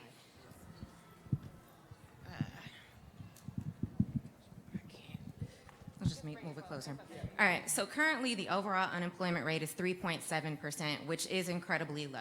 However, when we look at it by race, it's 3.4% for whites, 5.5 for blacks, right? So why are we concerned? Because it's still higher for us. It's lower for women at 4.4% than for men, 5.9. For those aged 16 to 19, it's 15.7%, right? Same age group for whites is 11.8. So you can talk about it being low, you could talk about it being low for us, but why is it still so much higher, right? And so even if it is lower, more people have jobs, those jobs are lower paid, and when you look at wages adjusted for the cost of living increases, real wages actually declined 1.3% since 2017. So it's not just about unemployment being low, but wages aren't keeping up with the cost of living or inflation, and that's what the problem is. I'm also going to say I'd be remiss if I didn't recognize the lady sitting next to me who's on the next panel, Dr. Kimberly Jeffries Leonard, president of the Links Incorporated, and our organization has an economic empowerment program that she's going to talk about on the next panel. Thank you. Thank you for that. And a reminder, there will be a next panel, so you don't want to go anywhere. My sister in the spirit and every other way, Angela Rye, will be coming to moderate that, so don't leave at all. Okay, moving right along, Dr. Judith C. Moore. Hello. So obviously, Carol made the point that our health is tied to our economics. And so as a social justice and advocate leader, a lack of affordable health care is obviously a huge concern. I think Serena Williams has been a great advocate for that, showing how our relationship with doctors and the community differ from our counterparts. And so as we see the high cost of prescription drugs as a threat for people and their families, people are opting to not get health care because it's one of the #1 reasons people get bankrupted in their house. So why do you believe that is, and why are we as Black women overly impacted by this issue? Well, first of all, thank you for the opportunity. One of the importance of affordable health care is that nearly one.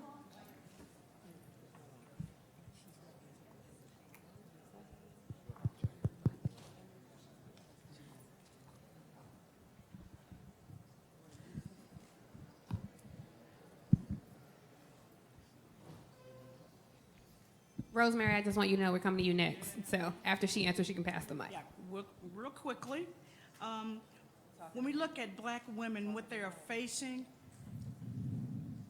we find that ages 15 through 44 are experiencing one of the highest insurance coverage disparity. And when we talk about black women are dying from diseases that are preventable.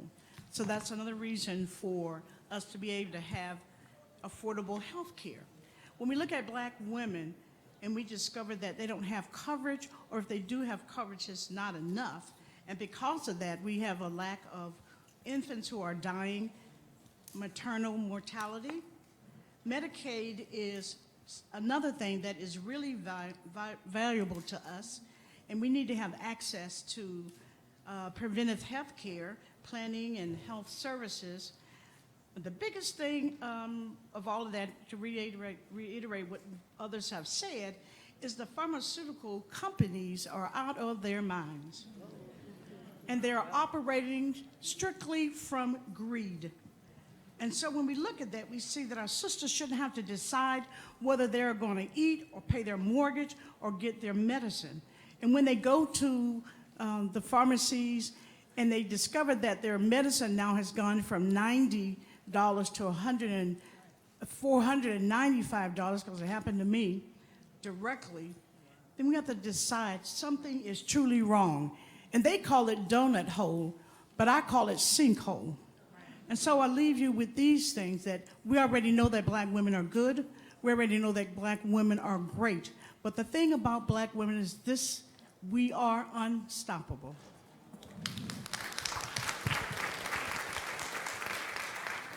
So I'm Rosemary Abakri. I am the campaign director for Healthcare Voter, and we are here to talk about the high cost of prescription drugs. This administration and the Senate is focused on continuing to sabotage people's access to health care.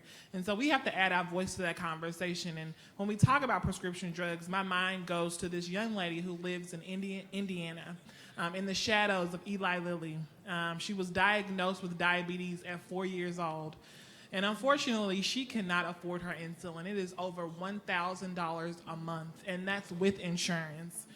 Eli Lilly is the only U.S.-based company that makes insulin. And so, we have to be a part of the conversation around prescription drug pricing and insulin. So many people are faced with diabetes. We talk about awareness for diabetes for our community, but we don't talk about the pricing of insulin. 1 in 4 black women has diabetes in this country. And so we have to talk about the pricing, and we have to hold both Republicans accountable, but we also have to hold these pharmaceutical companies accountable. This administration gave tax breaks to these big corporations. Eli Lilly paid $0 in taxes this year. I'm sure many of you probably paid some in taxes, but Eli Lilly did not. And they made billions off the backs of patients who are just simply trying to get their medication. And so we have to add our voices to the conversation. And as black women, we have to also add our stories to this conversation. Many times, we're ashamed to tell people when we have different ailments. But you have to talk about this because people need to know that folks are dying. Sarah Skipper shares insulin with her younger sister. Her sister almost died last year because they have to ration their insulin. And this isn't just her story. This is the story for so many people. And so we just need to be aware and make sure that we're adding our voices to the conversation. And we need to get out and vote. Healthcare was a big item in the 2018 election. And we need to go back into the 2020 election and let them know that healthcare is still on the table, on the chopping block for Republicans. But we won't let that be. We will make sure that as we go into 2020 that we are exercising our right to vote and we take back both the Senate and the White House. Thank you. Thank you. So this next group is going to be our last round of questions. And so before I get to them, I just want to stress the point that all the issues that we're talking about here today are covered in print newspapers every day. Print is dying. People aren't reading papers. This is the number one way. This is not, an echo chamber of chasing Donald Trump's latest antics. This is where you can get solid information. I see a Washington Post reporter here in the back, Vanessa Williams, who covers great topics for us all the time. So make sure that you're picking up your copy of the Post and supporting even niche markets like Black press that matters, that speaks to us. So without further ado, the last group that I'm really so excited about, because I used to work under Becky Pringle. Yes. And she's in the next group with that fly haircut, Becky with the good hair. So, to Becky Pringle, Adaku Onyeka Crawford, Felicia Davis, and Glenda Gill. This last question is for you, and it's on, of course, public education. So I really feel like this year that has not been a huge part of the conversation, not as much as it should be, because as I learned from working with Becky, there's really not a lot of policy that does not impact the classroom, and it just hasn't been at the forefront of the debates. The next debate is at Texas Southern and HBCU. Shout out to HBCUs. So I anticipate that there should be discussion on HBCU funding. But to you all as Black women leaders and advocates in secondary and post-secondary education, what are some educational equity issues that you believe are driving some of the concerns that the ladies outlined in the poll, especially as it impacts education for Black women and girls? And Becky, we'll start with you, and then we'll go to Adaku, then Felicia, then Glenda. So Becky first.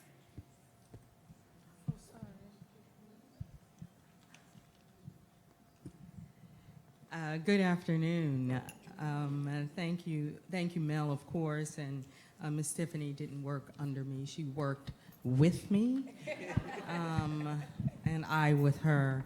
It is an honor to join you here this afternoon. Elsie and Avis, I have to say, as a teacher for over 30 none of your business years, when I looked at the results of the survey and I did not see education at the top, yeah, my heart started to palpitate just a little bit. But then when I thought about it, you know, when you think about the theory behind Maslow's hierarchy of needs, and you know that if you do not satisfy those basic needs of physical needs, food, healthcare, survival, when our Black boys are being murdered in the streets, that's what we as Black mothers are concerned about first. First, they have to survive. But I do need, as a teacher for such a long time, to ask all of you in this room to not ever forget what we as Black women know, that education is the cornerstone of this democracy. We understand that it is the engine of opportunity in a democratic society. And so we have to, even as we address these basic core needs, we have to be always thinking the long term. We've got to be making sure that not one, not some, but every one of our babies has a quality education in this country. That is the promise of this nation, and we have to fight to ensure they have it. We know that particularly our Black boys, and now increasingly our Black girls, are being pushed out of our schools. They are finding themselves in that school to prison pipeline, and we as educators must disrupt it. That is what our 3 million members of the National Education Association are focused on in our space within that structural racism that continues to threaten the promise of this country. And so as we think about the kinds of pedagogical practices that are promising, boy, that's a mouthful. We are at the forefront of providing grants to our educators, of making sure that from the school secretaries to the school superintendent are being trained in restorative practices, so that every one of our students in our classrooms are finding themselves in safe and supportive environments where they are valued and respected for the brilliant children they are. That is what we are focused on. We know that we cannot, as Black women, Oh, no, we cannot ignore the reality that economic injustice leads directly to educational injustice. We need to call that out. And we can't just vote. We need to make sure that everyone who likes us and loves us and intends to keep living with us votes too.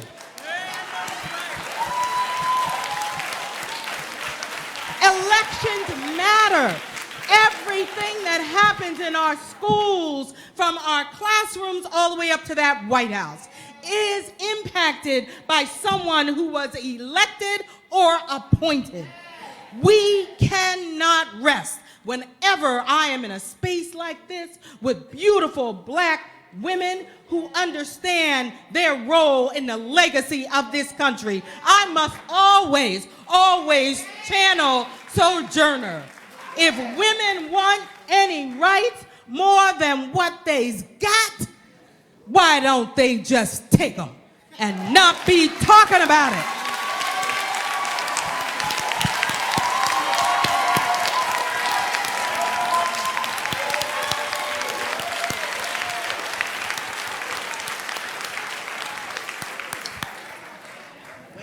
Where's the collection plate? Yes, I know she went over 2 minutes, but that's my old boss. I couldn't interrupt that.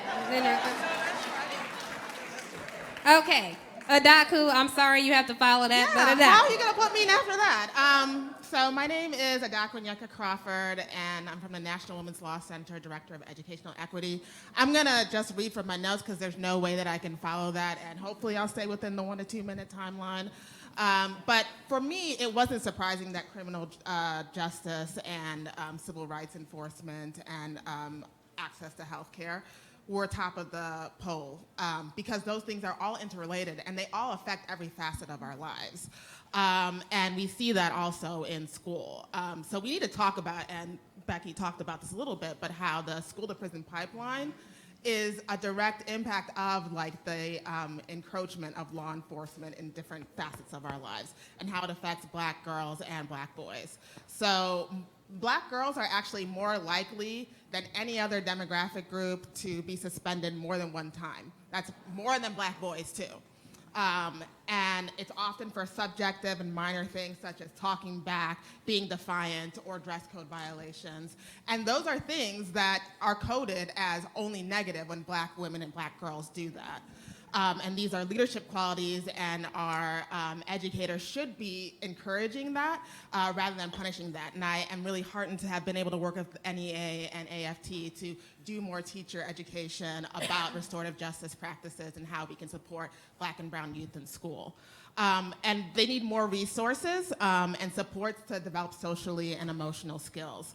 But too often, black students are more likely to go to a school where there's not a single counselor there, but there are several cops patrolling the hallways.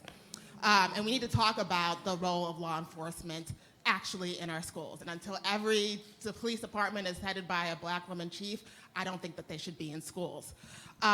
Too often, the response to white shooters perpetrating mass violence in schools is more cops and surveillance over black children. And no studies show that cops are effective at preventing school violence, but they have been linked to the disproportionate rate of arrests for black children in schools. And I want to emphasize that it's both boys and girls. Another thing that folks don't really talk about that disproportionately affects black girls when it comes to cops in school is the rates of harassment to black and brown girls, and also mishandling reports of harassment and assault. So I want to say that, Me Too was founded by a black woman, Tarana Burke, but too often black survivors are left out of the conversation about sexual harassment and assault, and that's a detriment to the black community. When you have white stories that are centered, you have white solutions that are centered, and that's why whenever there is a report of assault or harassment, people are talking about where the police are, and we know that that is not a helpful solution to black and brown communities. Thank you. Wrapping it up. Okay. So centering black women and girls and survivors, and really trying to teach educators and making schools places where people who live at the intersection of various identities are centered, the solutions are centered. And one more thing I really want to say is it's important to vote, but you have elected members in Congress right now, and you should be calling them and telling them to vote against judicial nominations and vote for bills that matter to you. I'm going to give the Senate switchboard number 202-224-3121. Call your elected official today and tell them how you feel about these All issues. right, moving on. Felicia Davis, please. Is Felicia Davis here? Oh, Okay, I'm going to try to talk fast because in the area of justice, climate justice has been an issue for the Black Women's Roundtable for 20 years. And usually at the end, you know, I usually end up at the bottom, somewhere squished in. And I just wanted to say we opened with climate being a quintessential threat. And then we talk about, we have immigration on our border, which is just climate change. That's migration due to drought. We went through Darfur, which was a climate war due to drought. And now we're looking at hurricanes increasing. So for 20 years, the Black Women's Roundtable, we said, oh, more intense storms are coming. We had Katrina. We mobilized, did our thing, and did the restoration. We came in this room today and had a moment about the Bahamas. And so we do a restoration, then we have to give some thought to what happens after the storm. So after we have kind of rescued our people, so I brought with me a colleague, because in Barbuda, what they're doing is just taking that whole island. So we have to look at the fact that first you're hit by the storm. You may or may not survive. You do not have insurance to come back to where you were. And then your property, whether it's in Louisiana or whether it's in an island, now will belong to someone else. So you're displaced and packing. And since I have tended to be quiet at the end because climate and environment may not resonate, may not poll as high on our polling, because we tend our minds, we can't think that we're encountering a global threat to the planet. You wouldn't be able to get up every morning and do what you have to do. But our reality is we will be, listen, we're not ready for West Nile virus. We're not ready for malaria in Georgia. We are not ready for what can happen. And we have been on this march 20 years, and now we need to do some things. So go and look what's happening with Barbuda. Who even knew there was an island Barbuda? Because I didn't, but there is. So you need to go there. There's a little website, say it quickly. bit.ly, so bit.ly/land rights. Yes, so what happens is after the storm, now we have some Robert De Niro, they're going to build luxury condos, have the island, the people should go away. So now you got Bahamas, I've been there, who's been there? All right, pretty lovely. Imagine if the people who were there can't go back. If you got on a ship, because we got some experience with that, getting on ships and not going back. So this is a moment where we say, when we talk, and it was Black people and people of color that put justice in climate. So the folks that were working on climate change, there were some of us that looked like us that said we need justice in that formula. So that meant we need jobs with justice or a just transition. You don't tell me, you know, they say just tax gasoline. I was like, well, you know, you make it $5 a gallon, folks in my community can't go to work. So we have to be in that struggle, in the front. And now, 20 years later, do we talk justice and we push the issue? We have candidates on the stage talking climate. And it's not dealing with Bahamas, okay? They're talking about some other. Yeah, okay, I have to wrap up. So it's just to say we have to move that higher on the priority. So next poll, it'll be there. Thank you, Ms. Davis. Thank you. Okay, Glenda Gill. It's me. Good afternoon, everyone. Thank you, Mel, Avis. I guess Mel wanted me to talk about education, But really what we do is we take adult women to HBCUs, and that's our aspect of education, to mentor the college students, and the college students mentor the high school girls in the surrounding area of their college. Most high school girls in most of the HBCU communities have never been inside of the college walls. And so it's important for us to make sure that we become the GPS system for these young women, that we show them life skills, we show them career and entrepreneurship, we show them financial literacy, we show them health and wellness. We have had over 900 girls be a part of our program. We have been at Bennett College, we're now at Clark Atlanta University, and we say what Dr. Malvo said to us, if we're gonna save our world, we're gonna have to save our girls. And so I would challenge every woman in here to bring another young woman to an environment like this so they could hear this conversation. Because we talk among ourselves, but our young women really need us. They really need us to be their GPS system. So we're an outside resource. We bring our own sponsors. We pay our own money. We hang out at a retreat all weekend with girls at HBCUs. We take them to experiences like this. We brought some girls to CBC. We take them to Power Rising. We show them everything that Black women are doing, because they don't necessarily get a chance to see us operating in this vein. So I would just implore to you to save a girl and save a world, and that's how I'll end my comments. Thank you. Really quickly, I just want to acknowledge that the beautiful Susan Taylor has just entered the back of the room. So thank you, everyone, for all your amazing comments. I want to remind everybody, please don't go. There is another panel coming up, and just in the spirit of this being a Black Women's Roundtable, I just want to say the most powerful words. I'm going to start getting emotional, but the most powerful words you can say is, sis, I got you. Yes.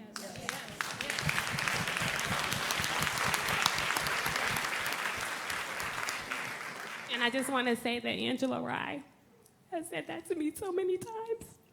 So thank you.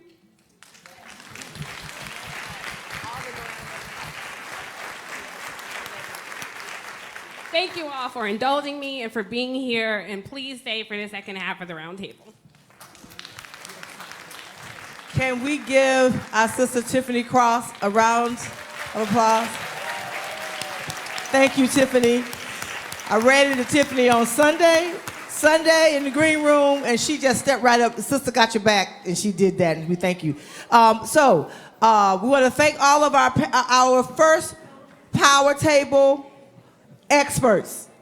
Wave your hand. Thank you. We need to do a seat change. We're going to start the next conversation in about 5-7 minutes at max. Is that cool? So if you were on the first panel, we ask that you please vacate your seat. I wasn't going to say it. They told me I can say it that way, right? If you are on the... Can we... I know it's hard to do, but it's just to help us out, to transition, if we could just whisper it through. So the next group of sister leaders who will be on the Power Table Round 2, we're going to ask that when I call your name, come on this side of the room and sit. That will be Michelle Dubois, Tanya Clayhouse, Tamika Hart, Tisha Heiter, Kimberly Jeffries Leonard, Dr. PhD, Tynesha McHarris, and Joy Owens, Esquire. On this side, I'm gonna say it again. You don't have to be in that order, just sit in this first half. Michelle Dubois, Tanya Clayhouse, Tamika Hart, Tisha Heiter, Kathleen, y'all don't have to, they're sitting on, the panelists are there. Yeah, y'all don't have to. Caitlin Jackson, Kimberly Jeffries Leonard, Tynesha McHarris, Joy Owens. This side of the room. If you're sitting here, you don't have to get up. On the next side of the room. Okay, and then Candy, where's Candy? Candy Castleberry was added here, and Candy on this side of the room. Thank you. So yeah, you can keep that. And then the next group is here. Yeah, and then I don't see Mrs. Cora Masters-Berry on this side of the room, which is our segment 2 leaders. If she's in here, I'm not sure if there's so many folks. Shh. Cora Masters-Berry, Melanie Campbell, whoever that is. I'm just Alejandra Castillo, Heather Foster, Helen Holton, Mignon Moore, Robin Williams. Thank you, sir. Barbara Williams Skinner. Okay, and then I'm gonna put some more on this side. Ebony Baylor. Shh. Jordan Brown. I know Latasha Brown is up at Harvard, so I know she wasn't able to make it. Latasha Brown, Helen Butler, Olita Fitzgerald, Holly Holiday, Sheila Isong, and I hope I'm not pronouncing that, Stephanie Moore, Acacia Newsom, Tamika Ramsey. Anybody who's on the panel don't know where you are? Yeah, the first, I'm gonna say, yeah. We need you to, if you were on a panel, please. If you're not, we just need you to, I'm gonna do this one more time. Okay, I'll do this one more time. On this side of the room, Michelle Dubois, Tanya Clayhouse, up here, Tamika Hart, Tisha Heiter, Caitlin Jackson, Kimberly Jeffries Leonard, Tynesha McHarris, Joy Owens, Sister Castleberry, right here. Right along here. Yeah, and if folks would just move one down, just move down one. So that we have, everybody just move one down. Okay, we can sit here. Just. Okay. Then the next on this side. Shh. On this side. Cora Masters-Berry, Alejandra Castillo, Heather Foster, Honorable Helen Holton, Mignon Moore, Robin Williams, Dr. Barbara Williams Skinner, Ebony Baylor, Jordan Brown, Helen Butler, Olita Fitzgerald, Holly Holiday, Sheila Isong, Stephanie Moore, Acacia Newsom, Tamika Ramsey. Everyone who's a part of this next power table conversation at the table. And we're gonna get started by first, I think the live stream has just caught all of that, so that's okay, right? I'm Melanie Campbell. I'm the president and CEO of the National Coalition on Black Civic Participation and the convener of the Black Women's Roundtable. It's empty seats right here, folks can sit. We're getting ready to go into let's just take a pause. That first power table was, how did y'all feel about that? Was it all right? And I want to thank again our partners in this. That would be our host, who has allowed us to do this for 11 years now, the Congressional Black Caucus Foundation. It's okay to clap. But for them, we would not be here.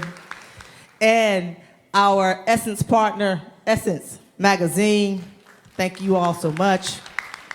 This is part 2 of a conversation. The topic is Power of the Sister Vote and Leadership, Centering a Racial and Gender Justice Agenda in 2020 and Beyond. And some of you may wonder, I know I want to, and I'm taking her space because she's running around doing the work. I just want to ask Jennifer Tucker to wave her hand. She's our BWR Senior Policy Advisor. And another sister who I love so very dearly, who just, I'll stay up late if I missed her and saw that she was on. I'll just stay up late just to go get a good breath of fresh air to keep fighting. And we sometimes don't know how we touch each other, right? And so this sister tells it like it is with grace, right? And just puts it there. And we don't have a lot of our voices, right? But like we need to be. And I'm just so glad that, I know you had several stops that you were, and she don't say yes all the time, right? Because she can't. But whatever I call her, if she can do it, she will make it happen. I don't take that lightly. And that's our sister Angela Rye, Esquire. CNN commentator, political strategist, the bad sister, is what we call her, right? And a friend, and I thank you. And she don't just talk the talk. She was in my home state, knocking on doors, trying to make history happen, and they did no matter what. I still think they stole the rest of the election in Florida. And she was out there getting our young people, especially, to know and own their power. So can y'all just say thank you with me with a round of applause for our moderator for our second.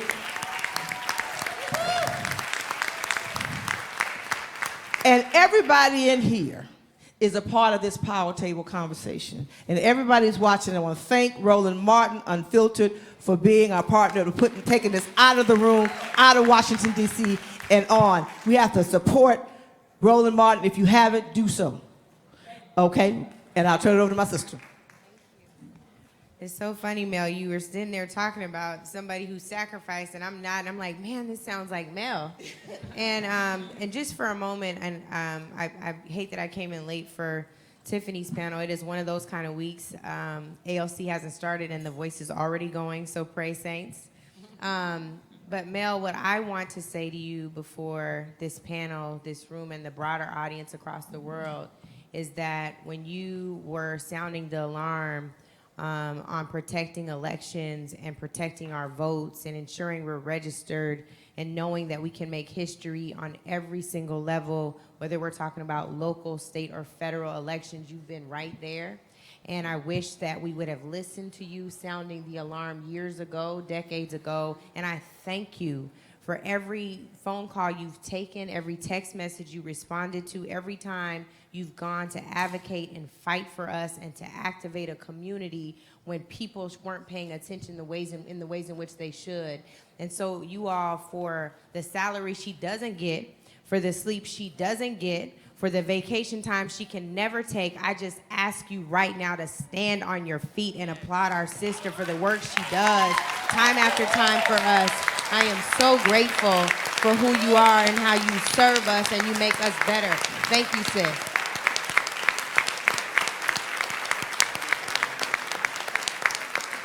Well, cry them off. She's talking about I got lashes on. They'll put glue back on. Thank you all for being here and for lifting us up and holding us up and all the encouraging words I know that you give to Mel and to me. She said I'm moderating, but really she's going to be right here moderating with me. I've met her before, and so have all of you. But first we're going to start with the philanthropy piece. And thank you to the panel. I think it's over here. If I get it wrong, let me know. Right? They were, see? I told you she's going to be guiding me. See? Right here. Okay.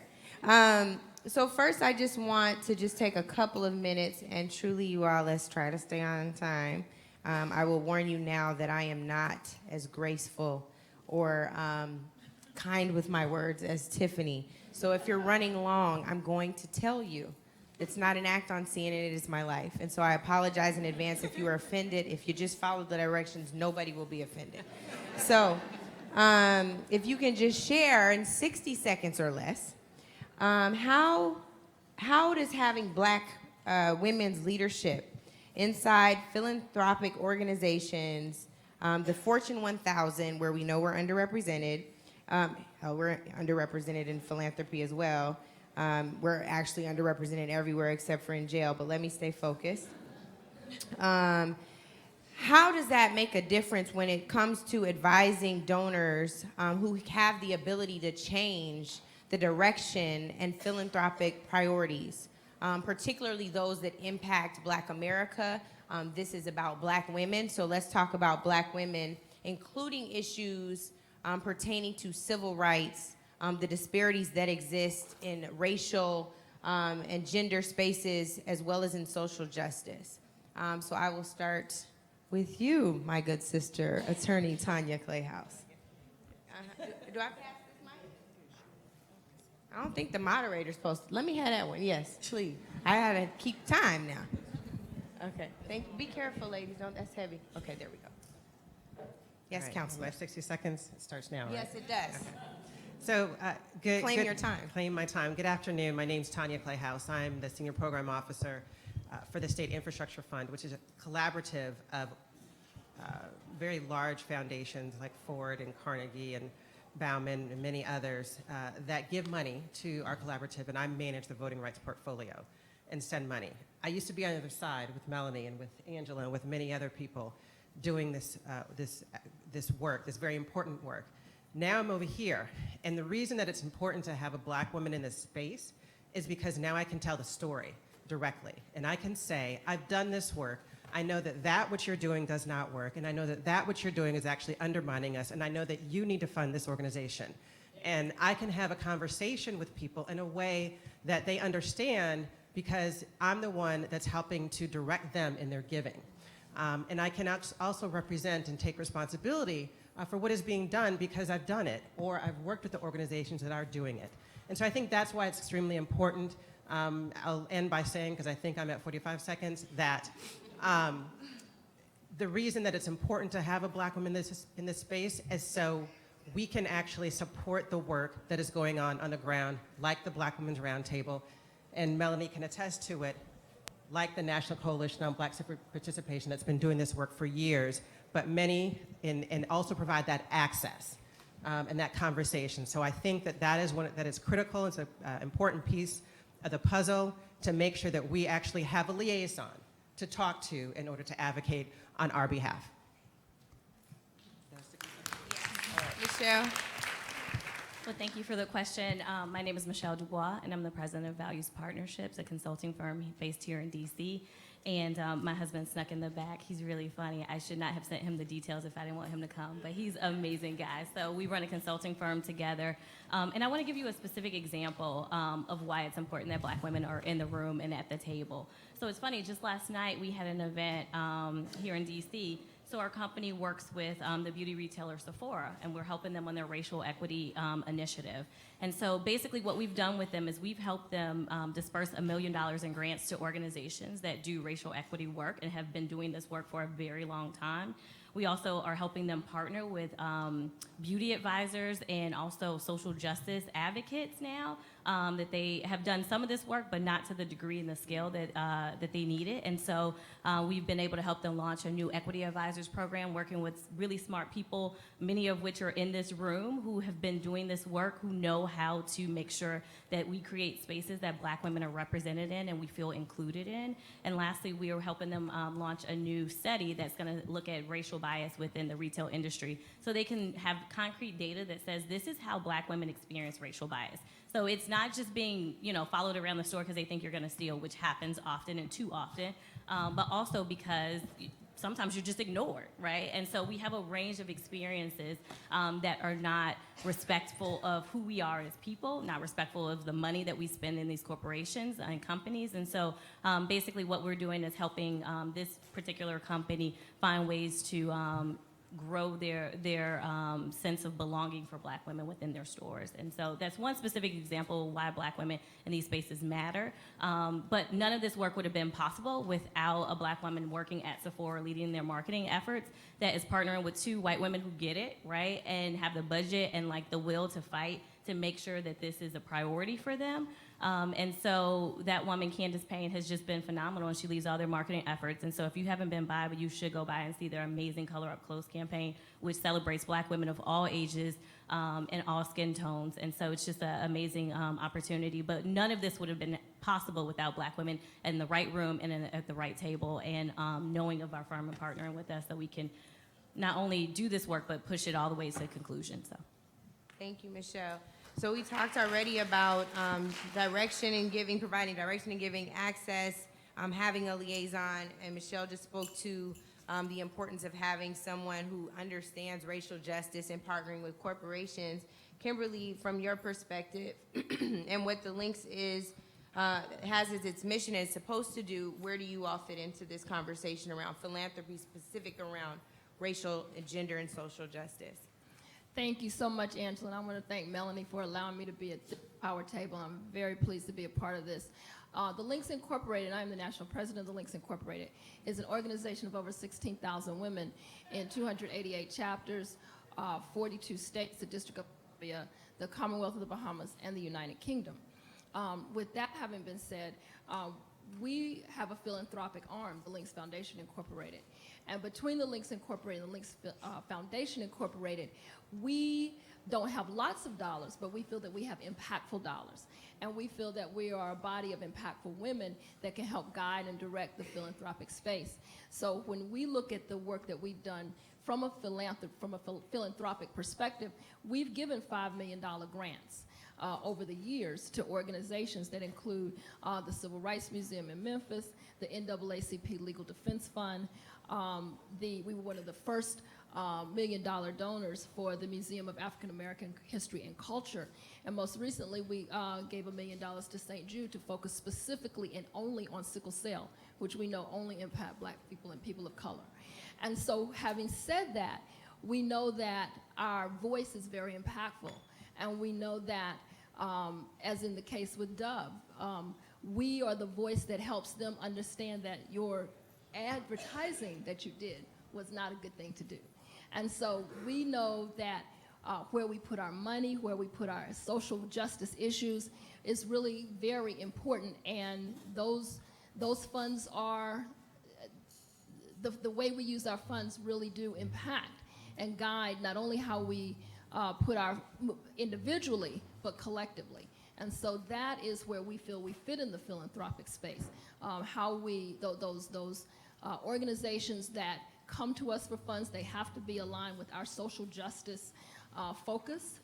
They have to be aligned with those areas, and we've been very focused in the social justice space. We've been behind the Crown Act and other acts, as you will see from our legislative luncheon tomorrow, those different policies that impact our communities and our communities of color. So we've been very focused and very on that. And we feel collectively and individually that that is where we fit in this space. And I'm sorry, just for clarity, do you have a social justice focus for this year, as a particular bent, or is it, you're saying broadly, the Crown Act? We have quite a few areas. Can you just name me one for the sake of time? Certainly. The areas is of course voting and voter registration, okay, voter suppression, the census. So those are just a few, and those are the ones that we feel are really the most important right here, right now, because how we vote, of course, as everybody said, is going to impact these other issues down the road. Got it. So social justice focus. And I'm sorry, I do not, oh, you're not speaking. Okay. You're not speaking either? You are speaking. Okay. And sorry, can you tell me your name and your organization, because I don't have that, and I'm sorry, I'm just kidding, Joy. I'm just kidding. See, thank you, co-moderator. Yes. Joy Owens, the Senior Gulf Coast Policy Advisor for Oxfam America. I apologize, sis. Would you please answer our question? Sure, and just to give a little context about Oxfam, Oxfam is an international nonprofit that's in over 90 different countries, and the mission of Oxfam is to end in poverty and justice. And I think the added value in having a Black woman in that space is when we talk about or start having these conversations about poverty and injustice, we have to start looking at that through a racial and gender lens. And that's a conversation that was new for the organization before me coming onto the team. I'm the only Black African-American female on our United States Domestic Programs team. Wow. And I think that there is so much value in shifting that conversation from economic justice to social justice And I think also there is an added value in being a Black woman and being in this space for me to facilitate, connect with partners such as Melanie. Thank you for this opportunity. But also to say we need to make sure that we're hearing from people who are impacted by the work. I always say nothing about us without us is so important. So instead of when we build out policy agendas and try to define what Black women need, we need Black women to articulate and say what they need. So it's really important to have someone in that position when you're dealing with someone that's global that can relate and connect local people to say what it is our community needs. Thank you so much. And what you're talking about, Joy, is something that we all know too well, which is being the only one in the room and the pressure you have to keep that door open, or the shame you carry for being the last one and closing the door behind you. So Tamika Hart is the Senior Program Officer for U.S. Policy for the Bill and Melinda Gates Foundation. You probably know a little bit about what it's like to be the only one or one of the few. What are some of the roles you have to balance in making sure that there are priorities are a part of your philanthropic agenda in addition to being one of the sole voices? So, hi everyone. So luckily at the Bill and Melinda Gates Foundation, there are actually several. We have quite a few. I mean, we are so not far from being majority, but there are quite a few. So I don't have the burden of being the only. And, one of the few, though. Exactly right. And so, so I came to philanthropy. I am actually managing a portfolio that I was a grantee of. So I came to philanthropy from the Urban League movement, was my main work.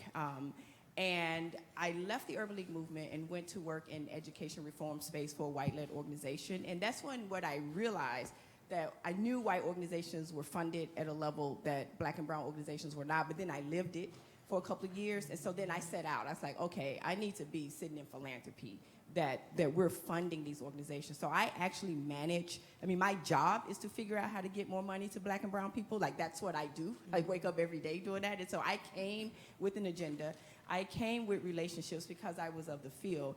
And I knew, I was like, okay, here are people that I know we should be funding. And so I agree, like everything that's been said about why, but to just put it in just another example, I'm going to put on the spot. So Melanie Campbell is a result of that. So I knew Melanie. I've been at the foundation for 3 years. I've been trying to figure out how am I going to fund Melanie for 3 years, and I figured it out this year. And so, and so I called her when an opportunity came. And I think what we have to do, we have to know our people, we have to know our field, we have to know what's needed. And when the window opens, you got to be ready to take. And so if you're there, you got to use your voice. And so I am always, they always know I'm going to raise my hand and say, well, wait a minute.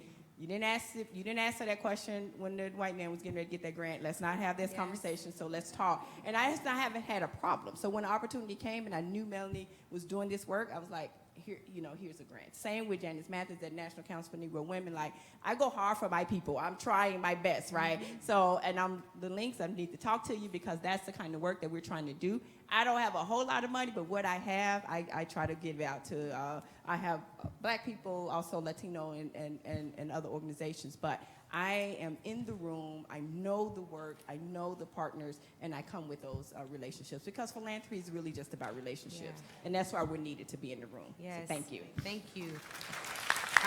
And next we have Tanisha McCarris, Program Officer for Advancing Adolescent Girls' Rights Initiative at the Novo Foundation. What I love about what Tamika just said is that she came with an agenda. And how much different would our work be if we came with an agenda? I'm assuming you have one, so tell us what that is and where some of this racial justice work fits into that. Thank you so much. Well, first, I just want to say I'm so honored to be here. I do have an agenda, and I was afraid to have that agenda out loud in public. For the past 10 years, I've been in philanthropy. And I think this agenda piece is so important because a part of the agenda is knowing the history and understanding where philanthropy comes from. Oh, sorry. I said the biggest and the most important part of being in philanthropy and having an agenda is knowing philanthropy and the deep, deep problem that it is. So less than 3% of executives that are in foundations are Black folk, and very few of them are Black women. And way too much, the reason why Black women are not in positions of leadership is because we undermine the history of philanthropy, which is to manage Black people or to ignore us. And that is because it is... Can you just say that one more time? I'll give you 10 more seconds just to say that one more time. Say it, because it's not just in philanthropy, so I want you to say that loud and proud. But the reason why black women have been ignored and denied positions of leadership is because the philanthropy history has been to manage black people or to ignore us. And black women are the biggest threat to that agenda. And so our agenda to be able to center black folks and to center black freedom has been the best and most overwhelming and powerful opportunity that I've seen about black women's leadership. I have lots more to say about the agenda, but I'll just say two quick things about why black women in philanthropy is so incredibly important. Is because we are not multi-issue people, so that we can't decide to choose race one day and gender another day. So I can't choose mass incarceration on Tuesday and reproductive oppression on Thursday. Both are important to my life, so both have to be important to my agenda.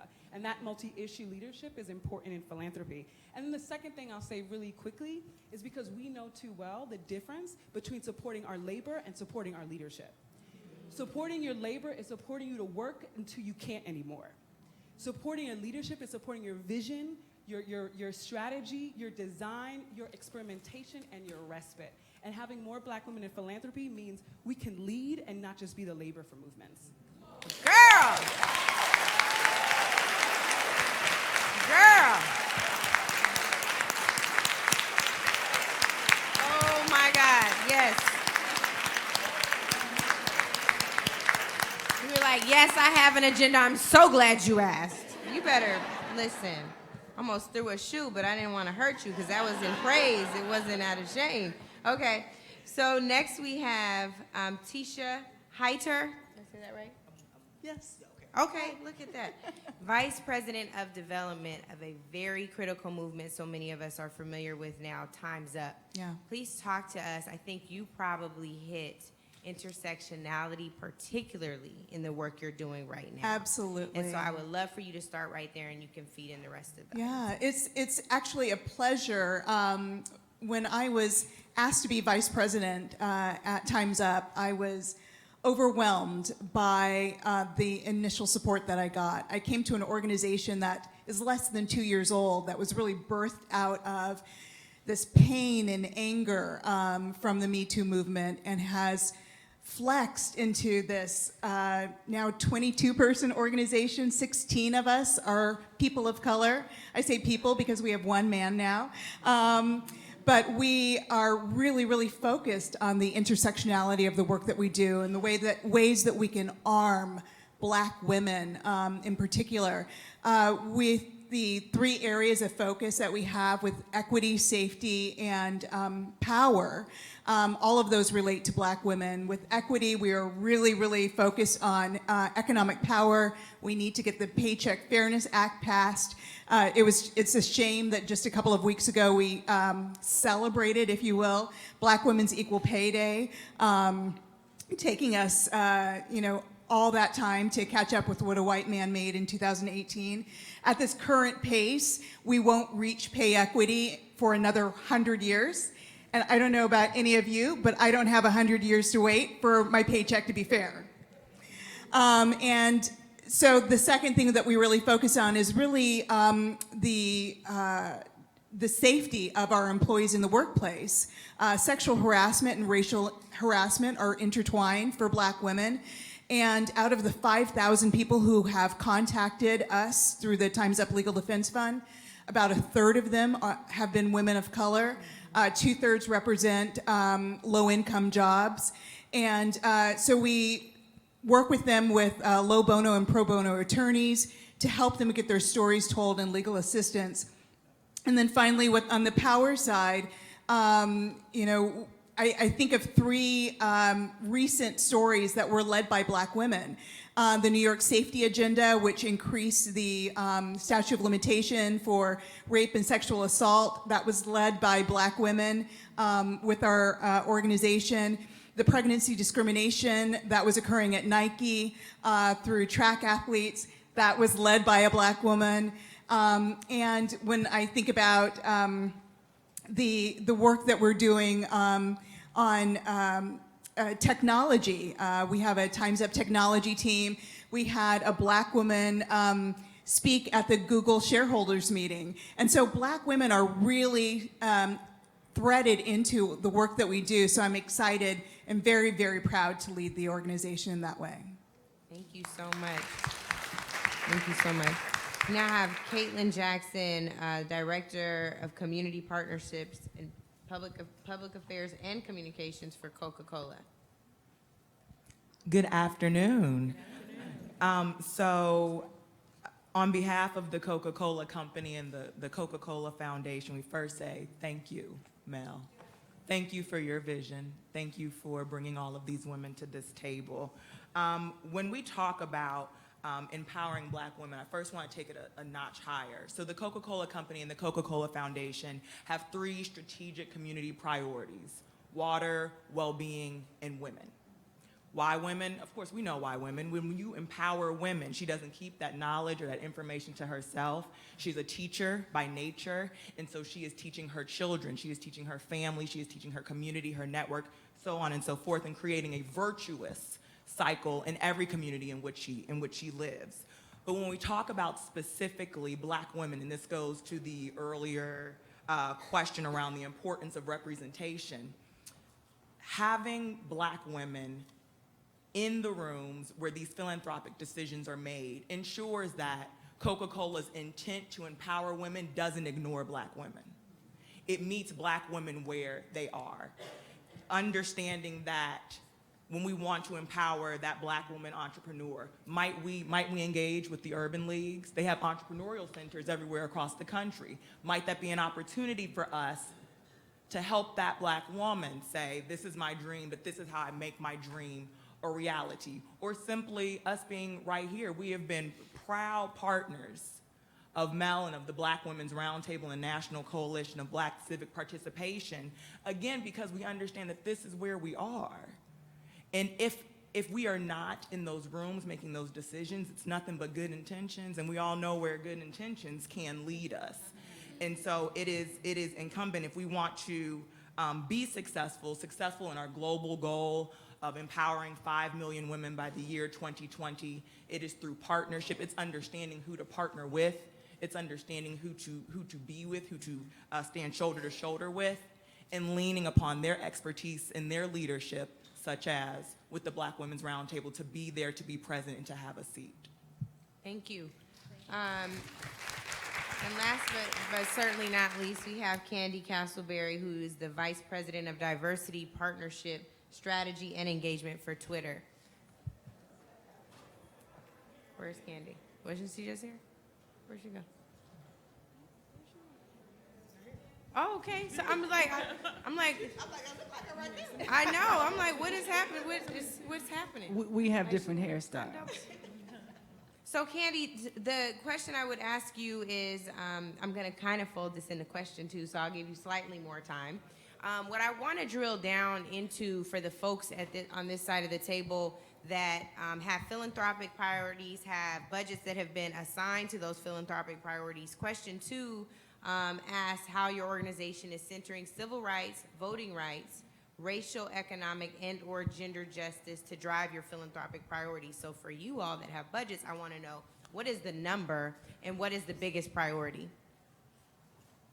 Yeah, so first, I would also just like to give a shout out to Melanie. I met her only a few months ago in person, although I've followed her and her work for a number of years. What I can say on behalf of Twitter is we divided the role that was formerly one role, which was focused on inclusion and diversity inside, to this role that I'm now in, which is focused on external diversity partnerships. Our partnerships are primarily focused on social justice organizations. In many cases, you all use our platform, but we don't always have the kind of relationship to engage in a proactive way, which is how I met Melanie. That agenda also includes the priorities from those organizations that we've met with that have primarily focused on voting rights, census 2020, and quite frankly, platform manipulations. So when I look at the actual report that came out of the ESSENCE, those are the priorities of all organizations, not just Black women, and those are the things that Twitter should be aligning our support in 2020 to ensure that we're helping amplify the voices of social justice organizations at the intersection, not just of Black, recognizing some of those same issues affect the Latinx community, the LGBTQ community, And quite frankly, black women, in the spirit of higher heights, black women lead oftentimes behind the scenes. And when you think about who runs our social justice organizations, with all mad respect for everybody who does that, I think black women's voices need a stronger voice. And so whatever I can do in my role, whatever I can do to support Melanie and all the smaller organizations, whether that is through sidebar conversations of what Twitter should be doing, or whether that's upfront conversations of what we should be doing. As a black woman, I just want to be clear that I am black before I work for Twitter. I'll be black when I leave Twitter. And I support black people. Let there be no confusion. And so, Candy, I appreciate that. Does Twitter have like a budget set aside for supporting organizations like Mel, some of the other women and people of color, black folks in the room, particularly on the issues around civil rights, voting rights? I know your personal commitment. I have had sidebar conversations with you as well, but curious to know if there has been a budget assigned to, they're grinning at me hard, a budget assigned to helping this work. I think the biggest thing we know, right, for any of us who are part of black organizations is we stay under capacity in doing the work of millions. So what I'm gonna ask is, there's not an offering bucket in here right now, but is there a budget for the organizations sitting here, both nonprofit and for-profit, especially because I think Black Twitter we should have some stock options at Twitter, given that the thing. But anyway, Candy, yes, I want to know if there's a budget. So there is a budget. The budget this year is preliminary because it was a startup. So you should ask me this question in November, and I can tell you what the budget is for 2020. Tweet it to yes? you. I know you will find me in November. Hold me accountable, because I like that. Yeah. Because anything you hold me accountable for, quite frankly, you're holding Twitter accountable for. So Yeah, I'm ask a those CC questions. Jack on that tweet. Yes, go ahead, do it. Okay. I'll give you some other names to CC if you want. Give it to me, you know I'll do it. So the thing, without taking up too much time, Yeah. is, the challenge, quite frankly, in this work is that when we talk about intersectionality as humans, this work is also intersectional inside of organizations. So this can't be, you can't ask me what my budget is. The question is how much is coming out of marketing, because marketing does campaigns. Yeah. How much is coming out of HR, because HR does campaigns. How much is coming out of public policy, because public policy does campaigns. Yeah. How much is coming out of philanthropy, because philanthropy does campaigns. So if you can't ever ask the single question, and by the way, this is not applicable to Twitter, this is just in general.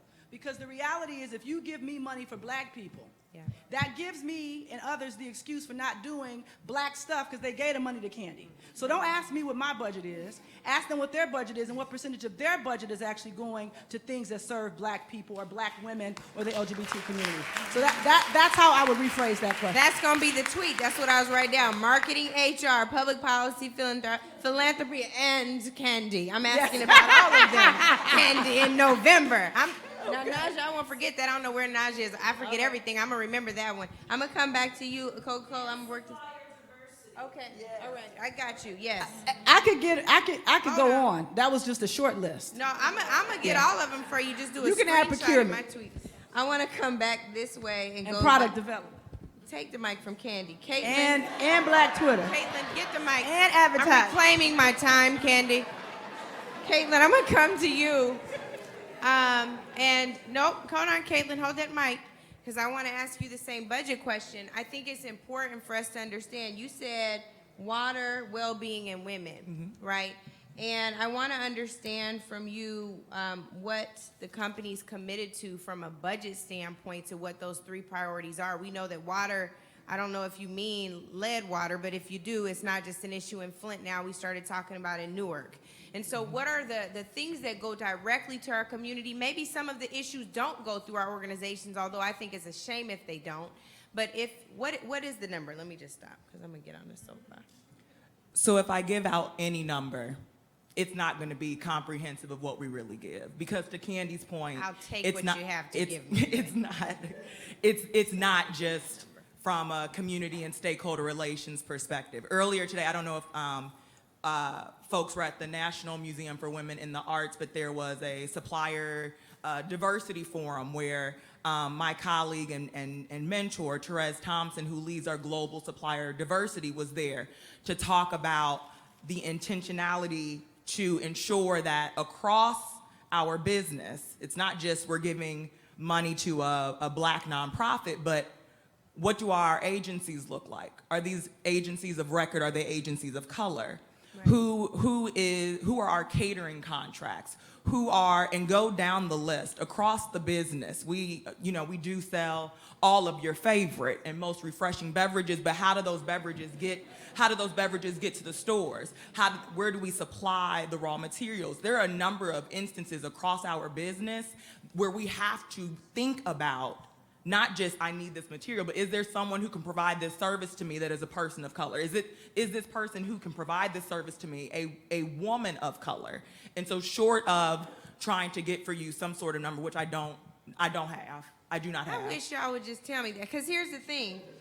This is a philanthropic question, and so yes, you all should have supplier diversity from law firms to marketing firms to, right on down, government relations, everything. I get that. This is specific to what you said your philanthropic bent was, which is water, well-being, women. Mm-hmm. What is that number? And I'm asking it because I think it's important. For sure. These are the things my old boss, Congressman Cleaver, used to talk about as they framed the budget for Congress. That tells you where your heart is. So we know where we consume. We know what we're owed based on where we consume, but I'm just saying, what's the number? So we can move around. You don't have it. I'll tweet you too. Caitlin J. Jackson. Yes, come on, Caitlin. Tisha, I want to go to you because I think you come at it from a different standpoint. You are in the development space, but I would like to know what your interactions have been. Your staff, your team, as you talked about, is majority people of color. And so what are the conversations you have when you're raising money to ensure that organizations like Coke, like Twitter, like some of the foundations at the table are prioritizing the needs of the women, the people associated with Time's Up? Thanks. There are a couple of really powerful programs that we've already launched. One that comes to mind is with our Time's Up Entertainment group is we have a program called Who's in the Room? And it really focuses on making sure that there is a mentoring relationships available so that young black men and women are able to see themselves in career opportunities in Hollywood. That's just one example, but the reality is the majority of our work is really focused on women of color. And so when we think about the disproportionate amount of women who file sexual harassment claims, that is, why we exist.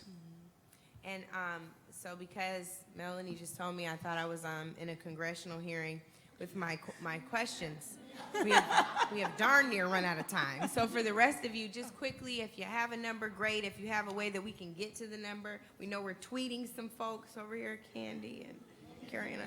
But no, seriously, we want to make sure we're funding our organizations that are doing this work properly, the national level, the state level, the local level. So tell us how we can get to that number. I'm not going to go in order. Y'all just jump in because we got 5 minutes.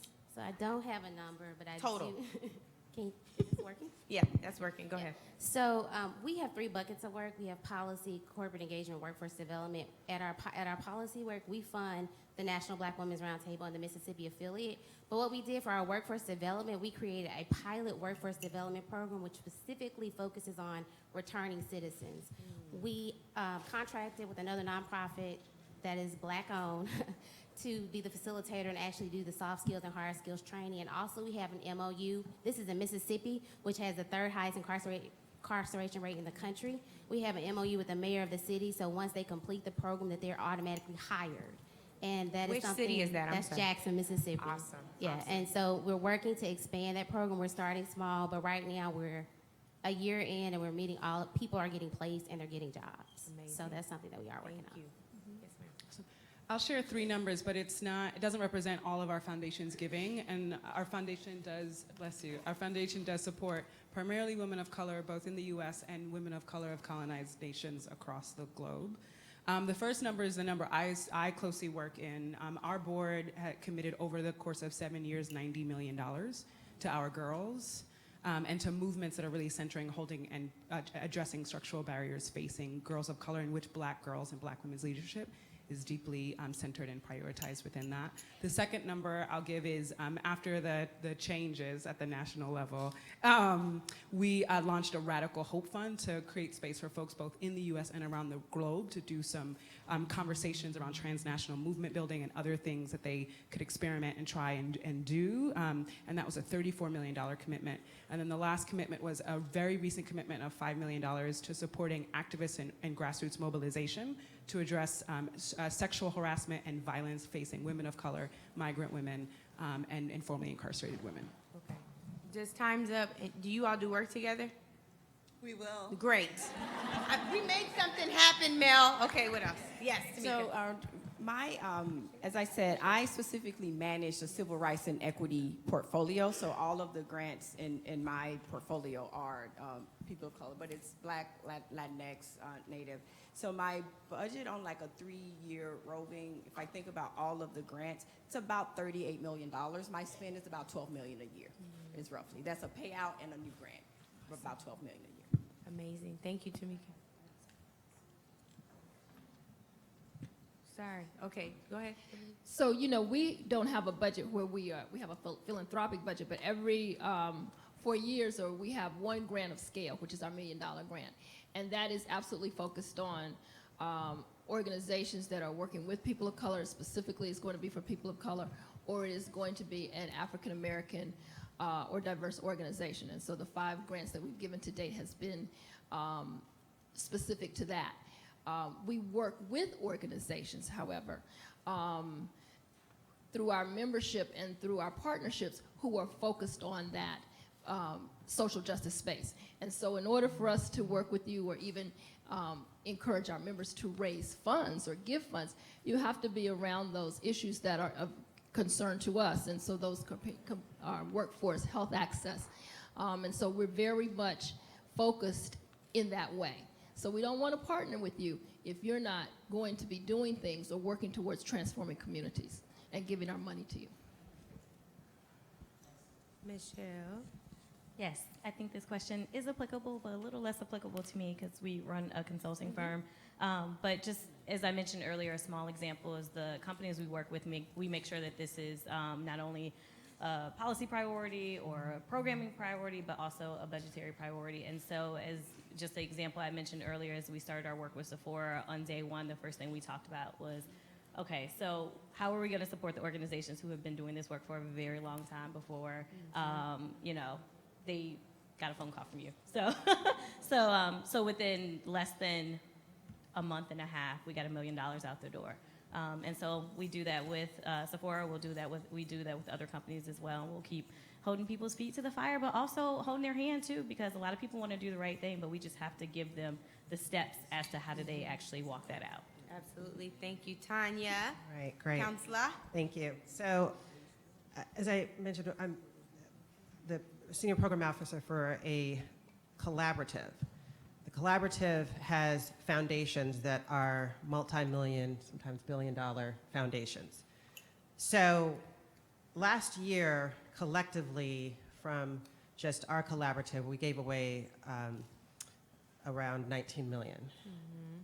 Now that wasn't just to Black organizations. However, what we did do, and this is after I came to be with the State Infrastructure Fund, we had a new strategic plan, and part of our plan is to promote and support Black leadership, Black women leadership, and infrastructure and capacity building. Since I've come, we now support the Black Women's Roundtable and the National Coalition on Black Civic Participation. We now support Black organizations like the Hip Hop Caucus. We now support a number of Black organizations within the states. I see Helen right there, the Coalition for People's Agenda.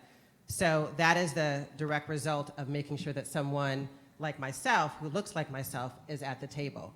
I have access to multi-million dollar foundations who come to me and ask me advice about who else to support.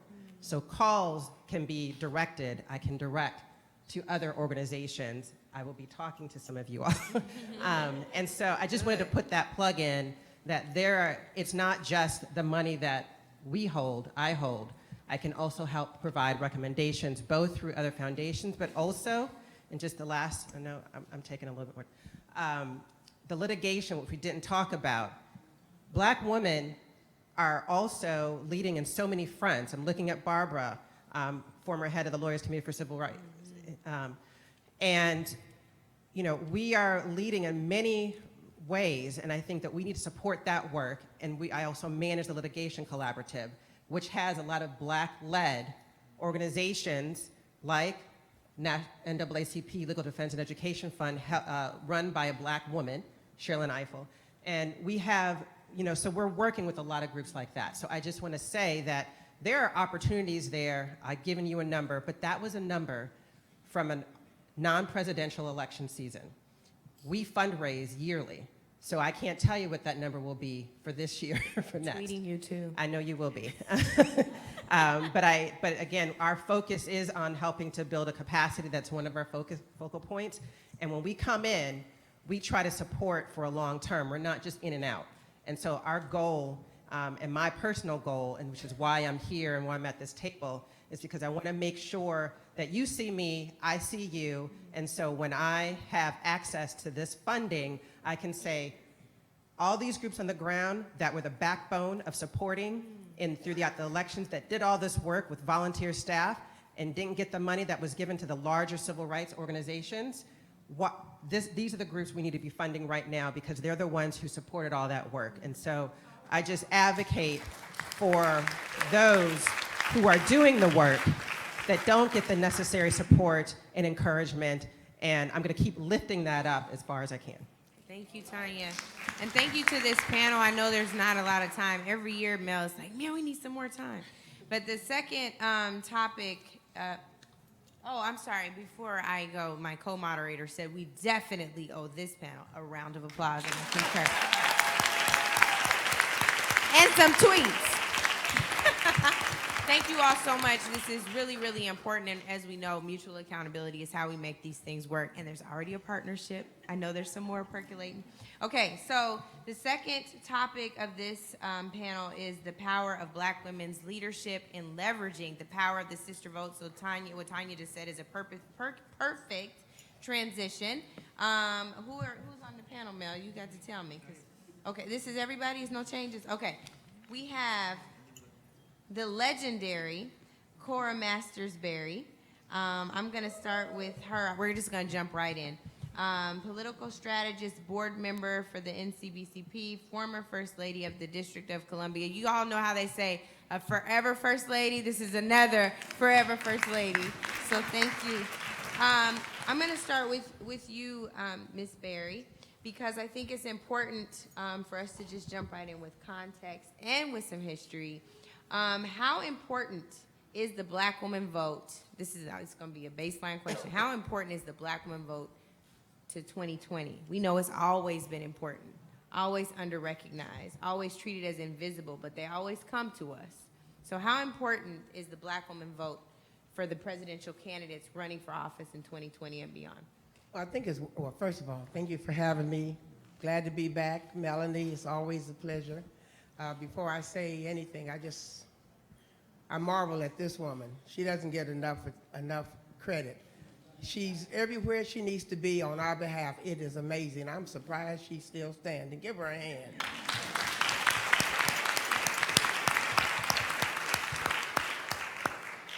The power and the value of the Black woman vote has already been documented. We can go back to Alabama. We can just go all over the place. The question is, who is going to go after the vote in a meaningful way, because it is essential to the election of the next president of the United States. That is where it is. We already know that.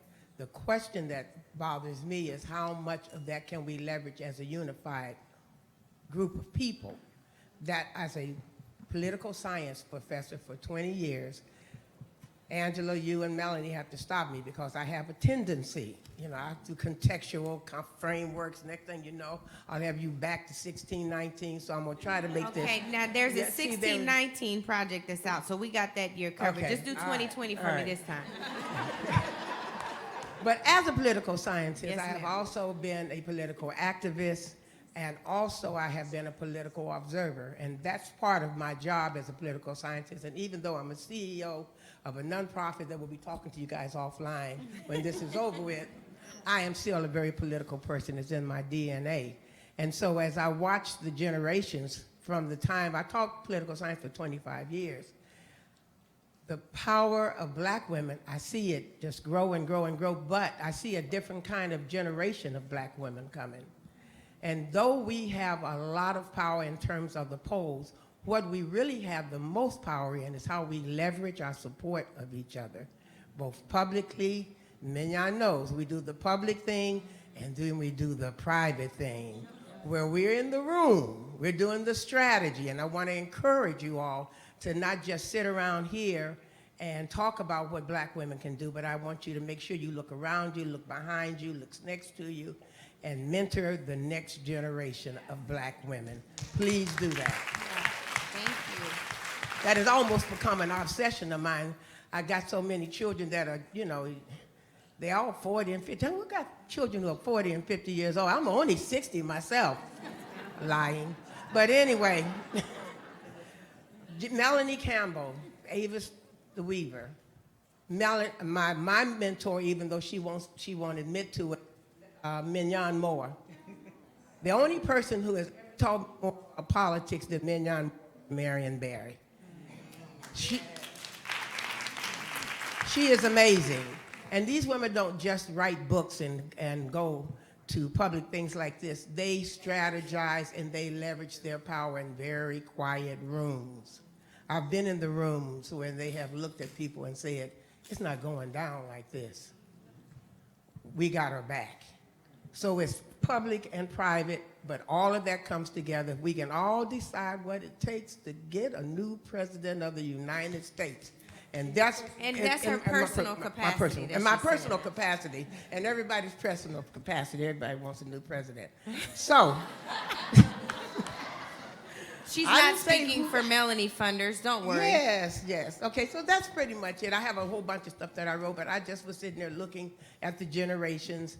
I'm sitting next to, and I'm not going to take your job. I'm sitting next to one of my children. But I also call her my leader. She's a leader, and I believe in her, and I'm so proud of her. And she speaks for the generation that we cannot forget in these rooms. I'm looking at these presidential candidates, and I don't see enough millennial serious presence there. That's a big mistake. So let's not do that. So let's make sure the generations come together. Let's support each other publicly. Let's strategize privately, and let's pray that we will have another leader in the White House. Thank you.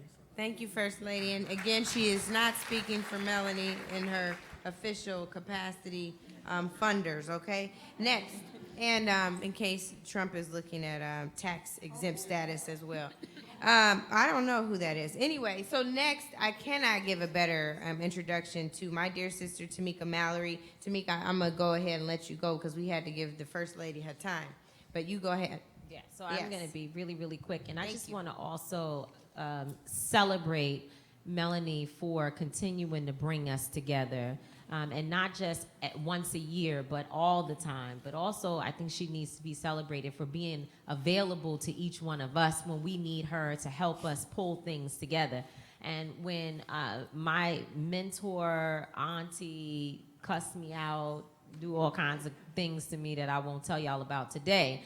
But when she spoke about those rooms that she's seen Mignon and others in, where they told people it's not going down like that, we have her back. I was one of those people in the room that they stood up for and fought for. So I know what the power of having big sisters, and Melanie, of course, was there, but just having big sisters to have your back. The one thing I will say is about the 2020 election, what I am terrified about is that it seems to me that people still have the same old strategies for how they intend to approach this particular election period. And it really is scary to me I think we need a whole group, a lot of new people actually registering voters, who are people that come from the local communities, who can get their own people, not just to register, but also to fill out the census forms. They're only going to do it for people who look like them. So if we just, go out with a few organizations that's got these folks that's never even lived in these communities, who are getting their service hours, their intern hours, their whatever volunteer hours, it's not going to work. We need to empower our people to go out and get their people, get their communities. I don't know that folks even know what that looks like. So what we've been talking about recently, and I've been talking a lot to, I call her all kinds of names, but I'm gonna say Miss Barry for this conversation.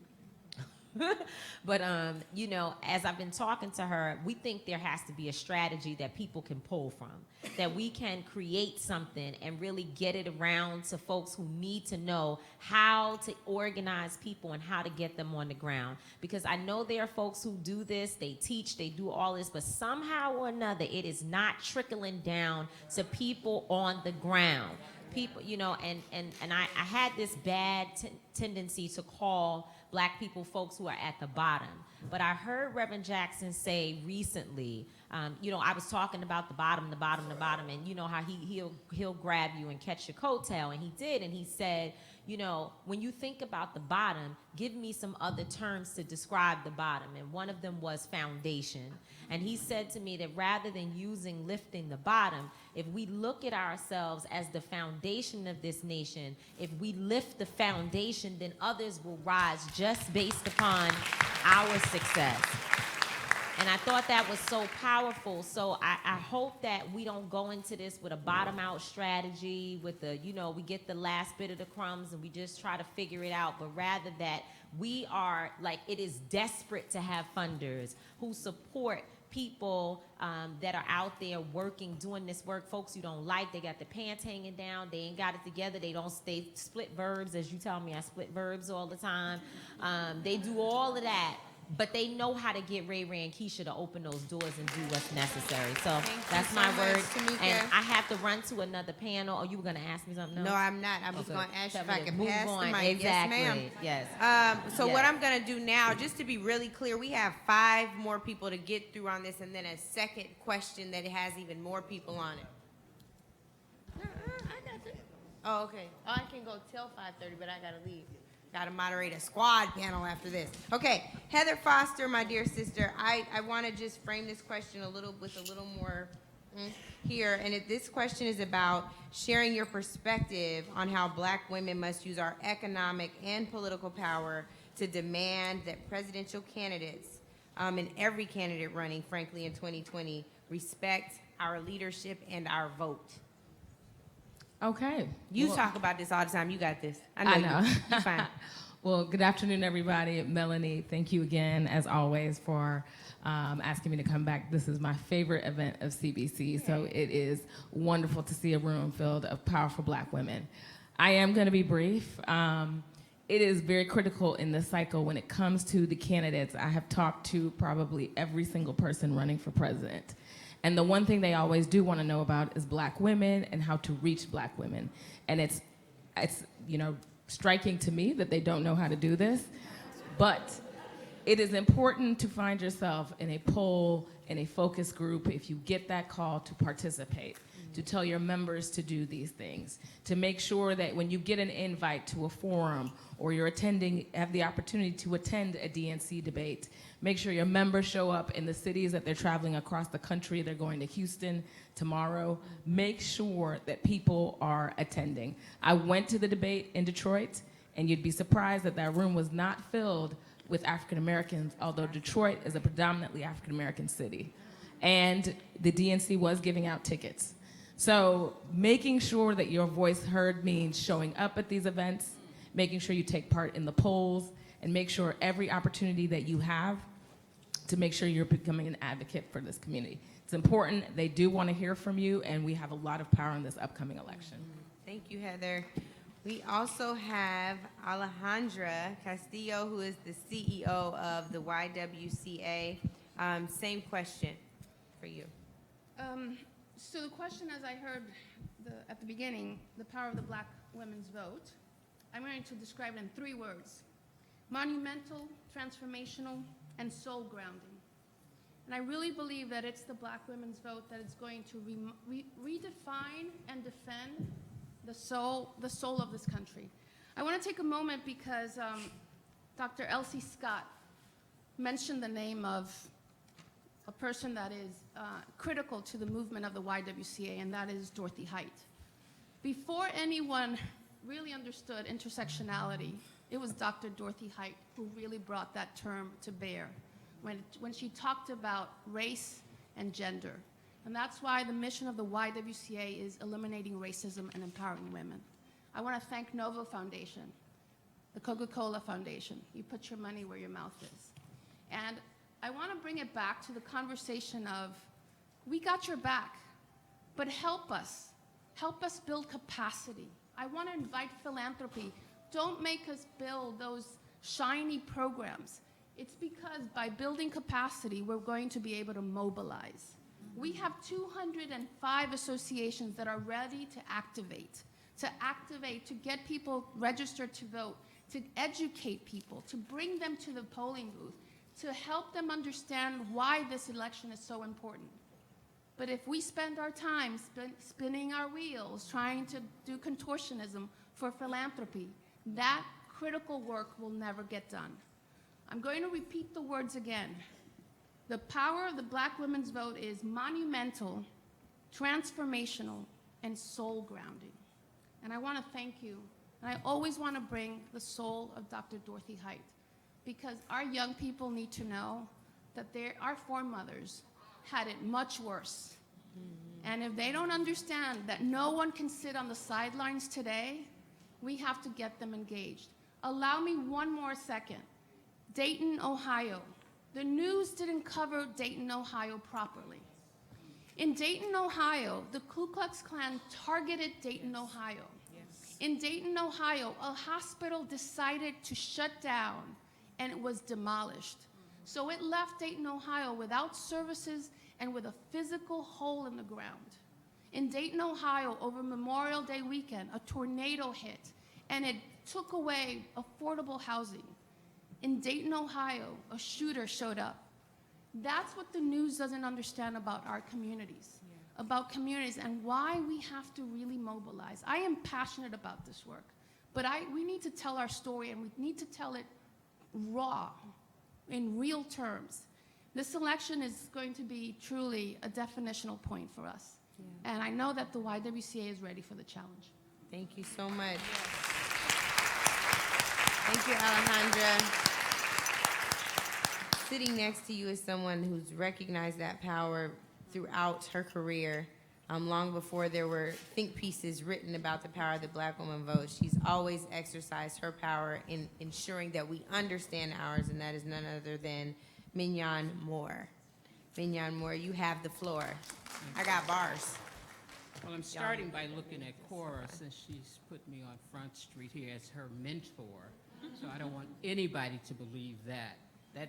That poli-sci professor has been on my phone more than on one occasion. So do I have a specific question that you want me to answer? Just the same one. Just the power of the Black woman vote and what we need to know. What are our marching orders going out of here today, Mignon? Well, first of all, I think we all know what our power is. I think the real question is, how do we exercise that power in 2020? And for me, I look at the fact that, okay, so whether you're on the Democratic side or the Republican side, and I'm going to really go on a snooze button if you say the Republican side, but for the purposes of this room and for all those who represent 501c3s, you really have to look at the Democratic election as your point of reference and power right now, for those of you that are looking at all of these 20 candidates that are out there. The fact is, that election only hinges on 4,550 delegates. So that could be Bernie Sanders, that could be Biden, that could be Kamala Harris, that could be Cory Booker, that could be whoever you choose. You know why? The first 20 states are all about Black people and brown people. And if you think your vote doesn't matter, just try not showing up like we did in 2016. 76,000 votes caused us what we have in the White House. We had an election last night that was supposedly a bellwether in the South. It was lost by 10,000 votes. You know where? In the black and brown community. Now, all of that is not our problem, because it's like we said here and said, we all have a responsibility, including all of those who have the money to help mobilize our people. But I think the power that we have is we have to force that agenda. And I'm not putting that agenda on philanthropic organizations. I'm putting that agenda on the DCCC, the DSEC, the DNC, the candidates who are running. This is a billion-dollar business that we as black women must say every time we are in a room with a candidate. How much money are you spending for? Like Miss Twitter said, she was absolutely correct. That's Candy. There are Miss Candy. Twitter. She told you she gonna be black when she leaves Twitter too. Miss Candace was telling y'all the truth. That's right. Somebody get that picture. Somebody get that picture. Y'all should listen to Miss Candace. Miss Candace was talking about corporations, but let me just tell you, Miss Candace is not just talking about corporations. It's the same thing when you look at a political party or a political candidate. They hire advertisers, they hire organizers, they give money to pollsters. How much of it looks like you? The reason why our vote doesn't come out the way it should is because we're not putting enough investment in them. We must talk to them. We must see them. They must see us. You know what black people want? They want to know that they are seen. They want to know that their vote really matters. So black women, you have the power to tell the world, enough is enough. If you want our vote, we got black people running, we got white people running, we got old people running, we got young people running. We can determine who we want to be president. Just know that. Yes, thank you. Hey, Mel, we love her. We love her. I call Mel for everything. That's my real leader. Thank you so, thank you so much. Yes, Mignon schooling us true to form. Is the Honorable Helen Holton in the room? She had to step out. And then what about Robin Williams? Okay, Robin, I skipped right over you. I'm so sorry, sis. Please forgive me. Can we please pass the mic to Robin Williams?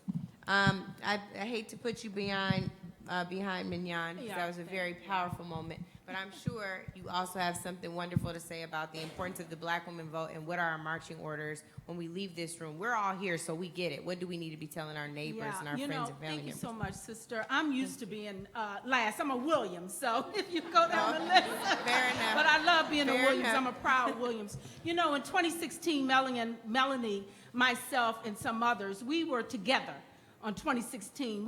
We were in a restaurant right down here in Washington, D.C., thought we were going to celebrate, right? Instead, we came out of shocked. I mean, absolutely sick. 3 months later, I had a major heart attack. That's how major it was for me. But you know, in 1956, when black women in South Africa, when they marched to a song. When you strike the woman, you strike a rock. And they were marching against increased oppression in South Africa. And I think that's what we've done since 2016. I don't know what other women did, but I know what black women did. And most of it was because Melanie convened roundtables, conversations in houses. We were anywhere where we can talk and say, what the hell happened in 2016? Well, 2018, we showed up. So if we can just repeat and add to what we did in 2018, right, and bring more women, black women, along, letting these DNC, I'm not surprised that in Detroit, that DNC presidential panel, I'm not surprised that black folks didn't show up. You know why? Because they give those tickets to white organizers and expect them to go in our communities and give them away. That does not work. That does not work. We had this problem in 2016. They know our vote matters. They know our vote can win the vote, but they refuse to give us the money to do the work in our community. And that is the problem. And that's what I'm concerned about in 2020. But, you know, we're black women. So we can organize with pennies because we know how to put them together and make it work like we did in 2018. Thank you so much, Robin. But let me just say, we can't have social, racial, and economic justice unless we have justice in the workplace, and especially for black women. Immediately after the 2016 election, there was an attack on workers, every worker. But you all need to understand, the attack on federal government workers was an attack on our communities. I grew up here in Washington, D.C. And yes, when I grew up in the 1960s, it used to look like this room, Chocolate City in Washington, D.C.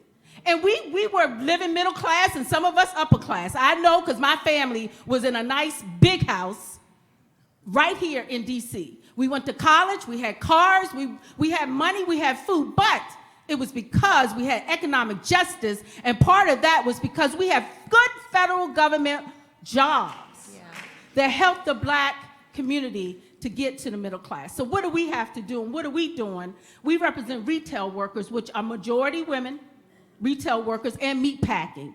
And in meat packing plants, women are increasing in that work. And I know we can be entrepreneurs and everything else, but still, most black women work day to day for a company or a boss somewhere.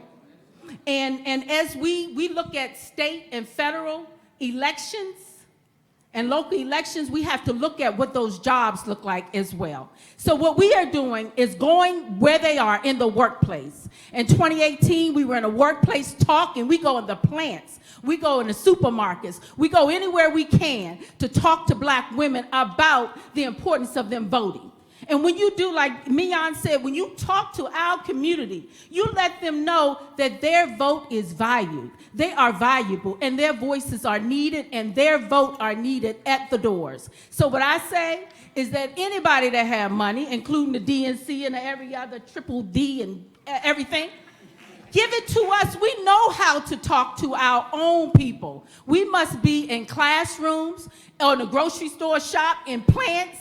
We got to be in lunchroom conversations, anywhere. We got to talk to our people. It's a shame that we lost North Carolina in our own neighborhood. That's our fault. So we need to go and we need to knock on doors and make sure that we win in 2020. Thank you. And Robin, thank you so much for that. Again, I just want to give a disclaimer.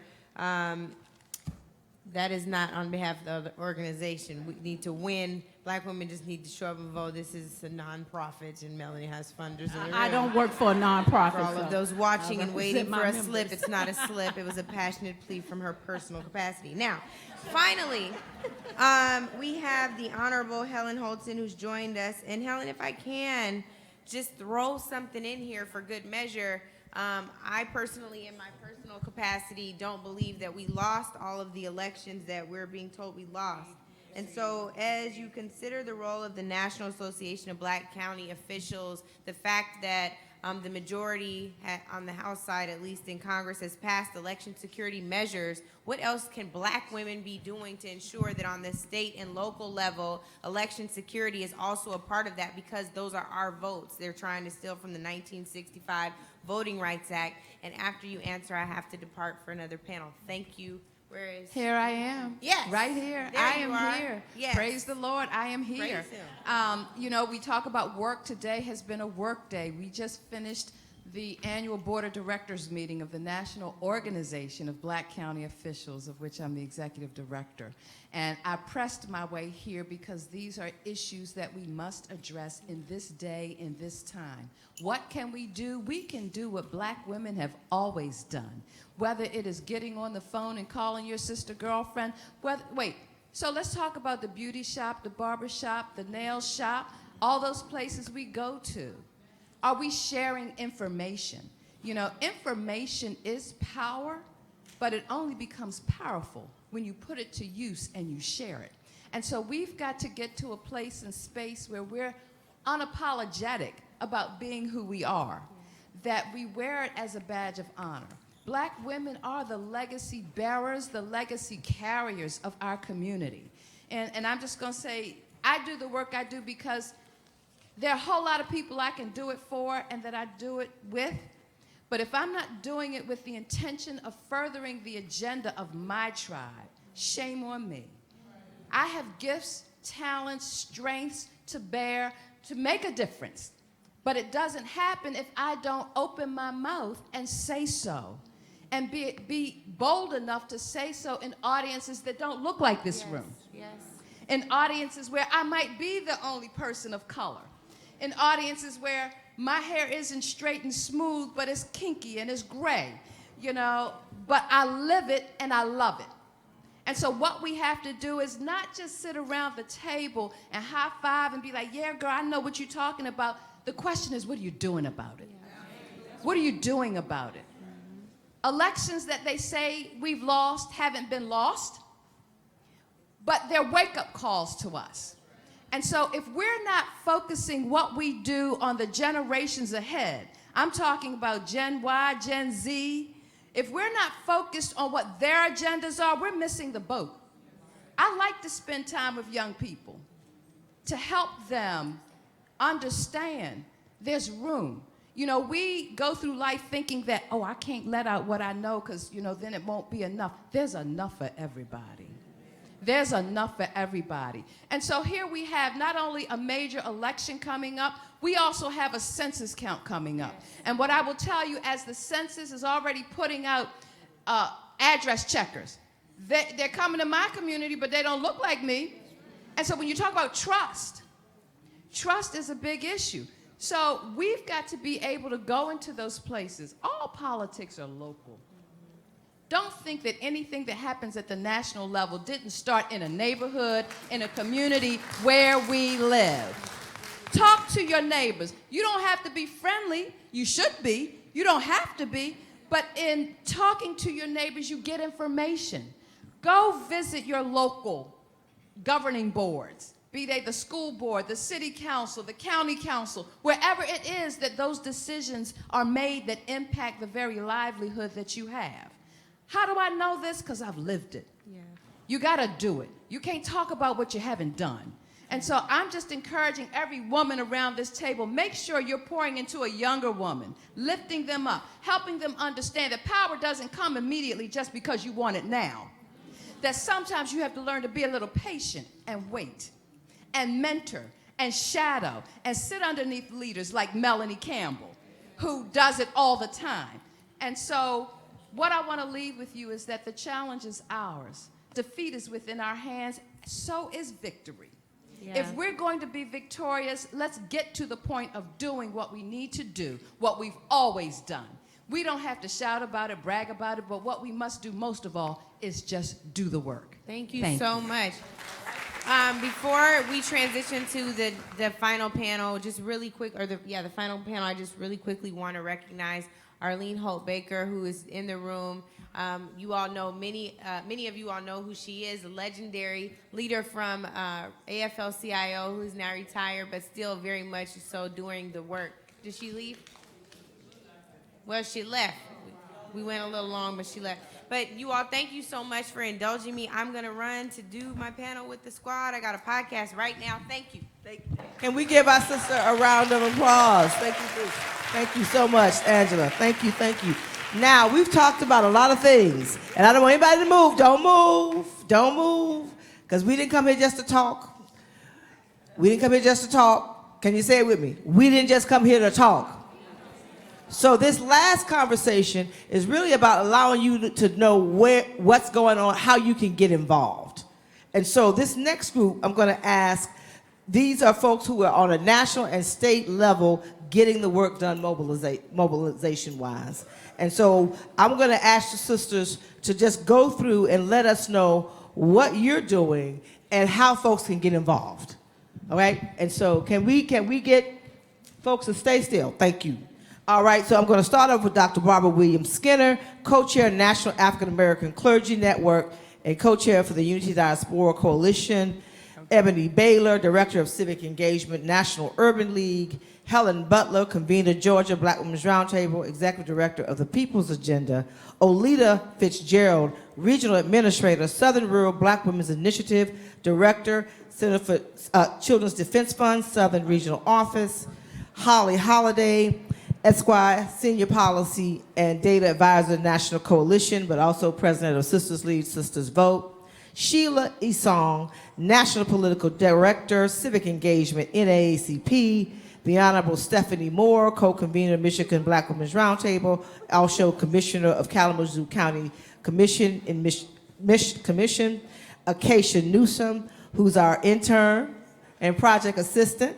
Black You Vote, Black Women's Roundtable. Tamika Ramsey, Co-Convener, Michigan Black Women's Roundtable, Interim Executive Director, Michigan Voice. And Jordan Brown, who is with Georgia Stand Up. And we are still live streaming. So even if the external room may have left, the national audience is still watching. So please make sure that you focus and give us, Barbara, you have a mic ready? Yes, okay. I have to get a hug all right. first. Yeah, I know we need it, yes. Sister need a so hug. we could do that and Yes. appreciate it. First of all, this is so powerful. Think about everything we have heard. There is enough power, strategic thinking, money sense already in this room to run the national election. Just think about it. That's how powerful. We've heard from the money women, strategy women, the organizers. So let me just talk specifically from a Black church perspective what we are doing that we need your help in, because there's a very small gap, sisters, between the losses and the next win. The losses in 2016 and the wins. Let me just say this to you. Watch this. In 2016, the margin of victory in Florida, Georgia, Michigan, North Carolina, Pennsylvania, and Texas was much smaller than the Black unregistered voters. Please hear me. This is in our grasp. This is not the Congress, the White House, whatever. Sisters, we can have this. It's mostly younger women, older women, elder women, senior women, like myself. We have to work with younger women. Young people are the key to this election. They're not enough baby boomers. Even if every Black woman, older woman in church voted, we could not win an election without millennials and Gen Zs and X and Ys. And I'm gonna add a few. The point is that they need 3 things from us. There are 8 million unregistered Black people. There is almost nobody who can win if we get registered. Number 1, we gotta make voter registration almost like money. Not voting is dangerous. There are people who would eliminate voting rights.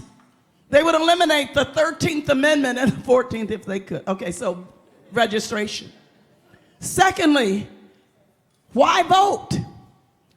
It's apparent to you and me, but it's not apparent to everybody. Why vote? So what I have done, and which I gave to Melanie to put online, it's on my website, skinnerleadership.org, is a 1-pager. You could copy it on both sides. It tells you if I moved, if I'm a college student, if I've been in jail, where do I vote? What websites do I need to connect with? If I'm handicapped, if I'm older, if I'm never registered, if I don't know where to vote. In other words, we've got to get information in people's hands about how to do it. Connie Newman is behind you. Thank you, Connie Newman. Stand up. Is working with me on. We just finished a Turnout Sunday toolkit online. You can download this for free, a full one. It has basics, where to vote, how to vote, tools for voting, absentee ballots, all of those. So the second thing is you've got to educate people on what's at stake, what will be lost in health care, in education if they vote. And you've got to get it around. Take it to the beauty shop and the nail shop. Don't have a sisters gathering without that. Put it at your house. The third thing you've got to do is you've got to know your rights. There are people who are trying to rob us, purge us. Barbara Anwar can tell you, if you haven't voted for 2 elections, they will wipe you off the map. So you've got to be able to connect with groups like the Lawyers Committee for Civil Rights, the NACP, the Bar Association. Have them in your group. You can have a group at your house, a pizza gathering. Don't make this a big deal. Do this after church. Do this just because. I'm saying this is not a big organizational issue. This is who's in my trust circle issue. Who will do it because I give it to them issue. So go on the website, skinnerleadership.org. I co-chair the National African American Clergy Network. We have 5,000 clergy leaders around the country. We are on a regular basis trying to meet and just build capacity. Ladies with money, the biggest issue is capacity. Most of us have been doing this, like Melanie, on a shoestring. And we're doing amazing work with very little money. And we're not mad about it. But we're saying if we could build more trust in a room like this, it would be over. Thank you so much. Barbara. Okay, ladies. Thank you, Barbara. Okay. Jordan Brown? Okay. I'm looking for you, Jordan. And then Ebony. All right? We're just going alpha last name order, I think. Other than Dr. Barbara Williams Skinner, of course, my mentor. So you have to take care of your mentors, right? Okay. Yeah. And be really clear. And I'm not good at this, so out there in the hinterlands, I'm asked to make sure I pay attention, to make sure that we ask folks to follow us on Black Women's Roundtable, right? Right? So follow us if you're not following us on Black Women's Roundtable. And also remember our hashtags, CBCF, ALC 19, BWR Empowers, and Essence. And so, Melanie, did I tell everybody that we're collaborating with the Black Women's Roundtable on all that the church is doing? And that's how we do it. It's all about coalition.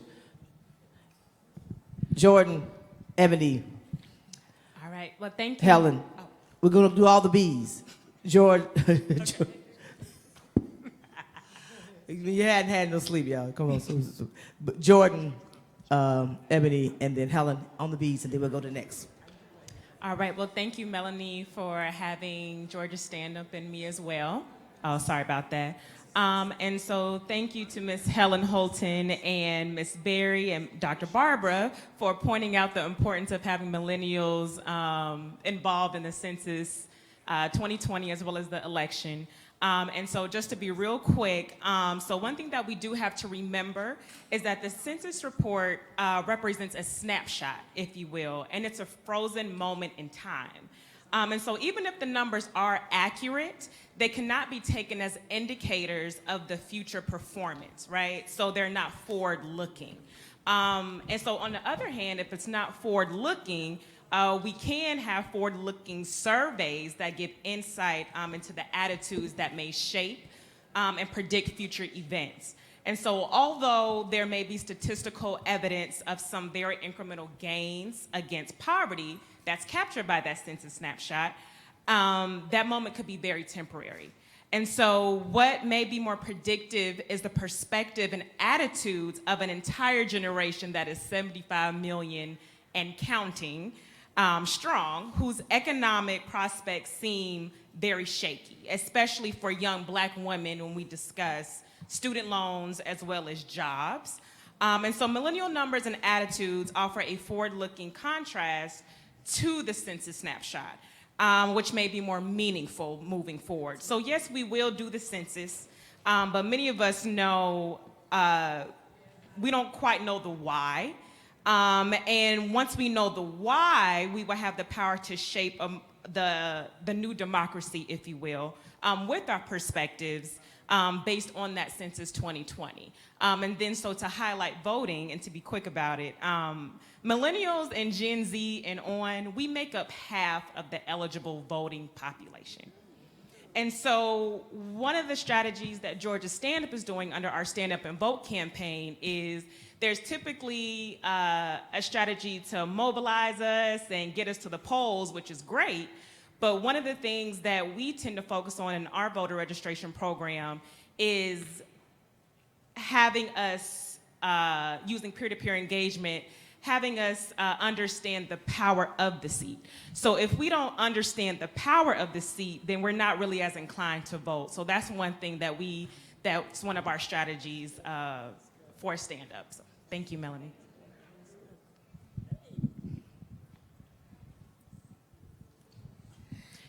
Good afternoon. I'm not going to be before you long because I know time is of the essence. Again, my name is Ebony Baylor, and I'm with the National Urban League. First, thank you so much, Melanie, for your leadership. Thank you for thank you for giving us a seat at the table where oftentimes, especially as a millennial, that you go unheard. So I appreciate your leadership and your support. And so very quickly, I'm going to talk about what the National Urban League is doing around the 2020 census. This is something that is not new to us. This is something that we've been actively involved in and engaged in for decades. So one of the things that we're doing, I wanted to just give a quick statistic or snapshot about the census and what's important. So it's about political power and it's about money. So when you are not counted, it's missed resources for your community. So at least 800 billion people were not counted for the 2010 census. That's $8 billion that did not go to the Black community. $800 billion that did not go to the Black community. And when you think about the highest undercount for the Black community, it was in the southern region of the United States. 55% of the population for the Black community lives in the South.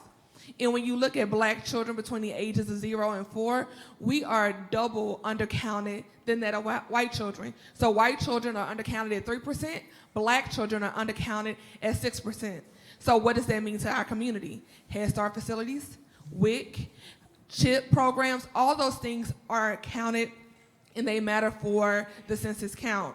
So when it comes to the National Urban League, one thing that we always say, our senior advisor, Jerry Green, says, the money does not follow the resources, it does not follow the resources, it does not follow the need, it follows the count. So just because your community is undercounted, just because your community needs the resources, if we are not counted, then money is not going to be allocated to the community. So that's why we have to participate. So what are we doing at the National Urban League? We created Short.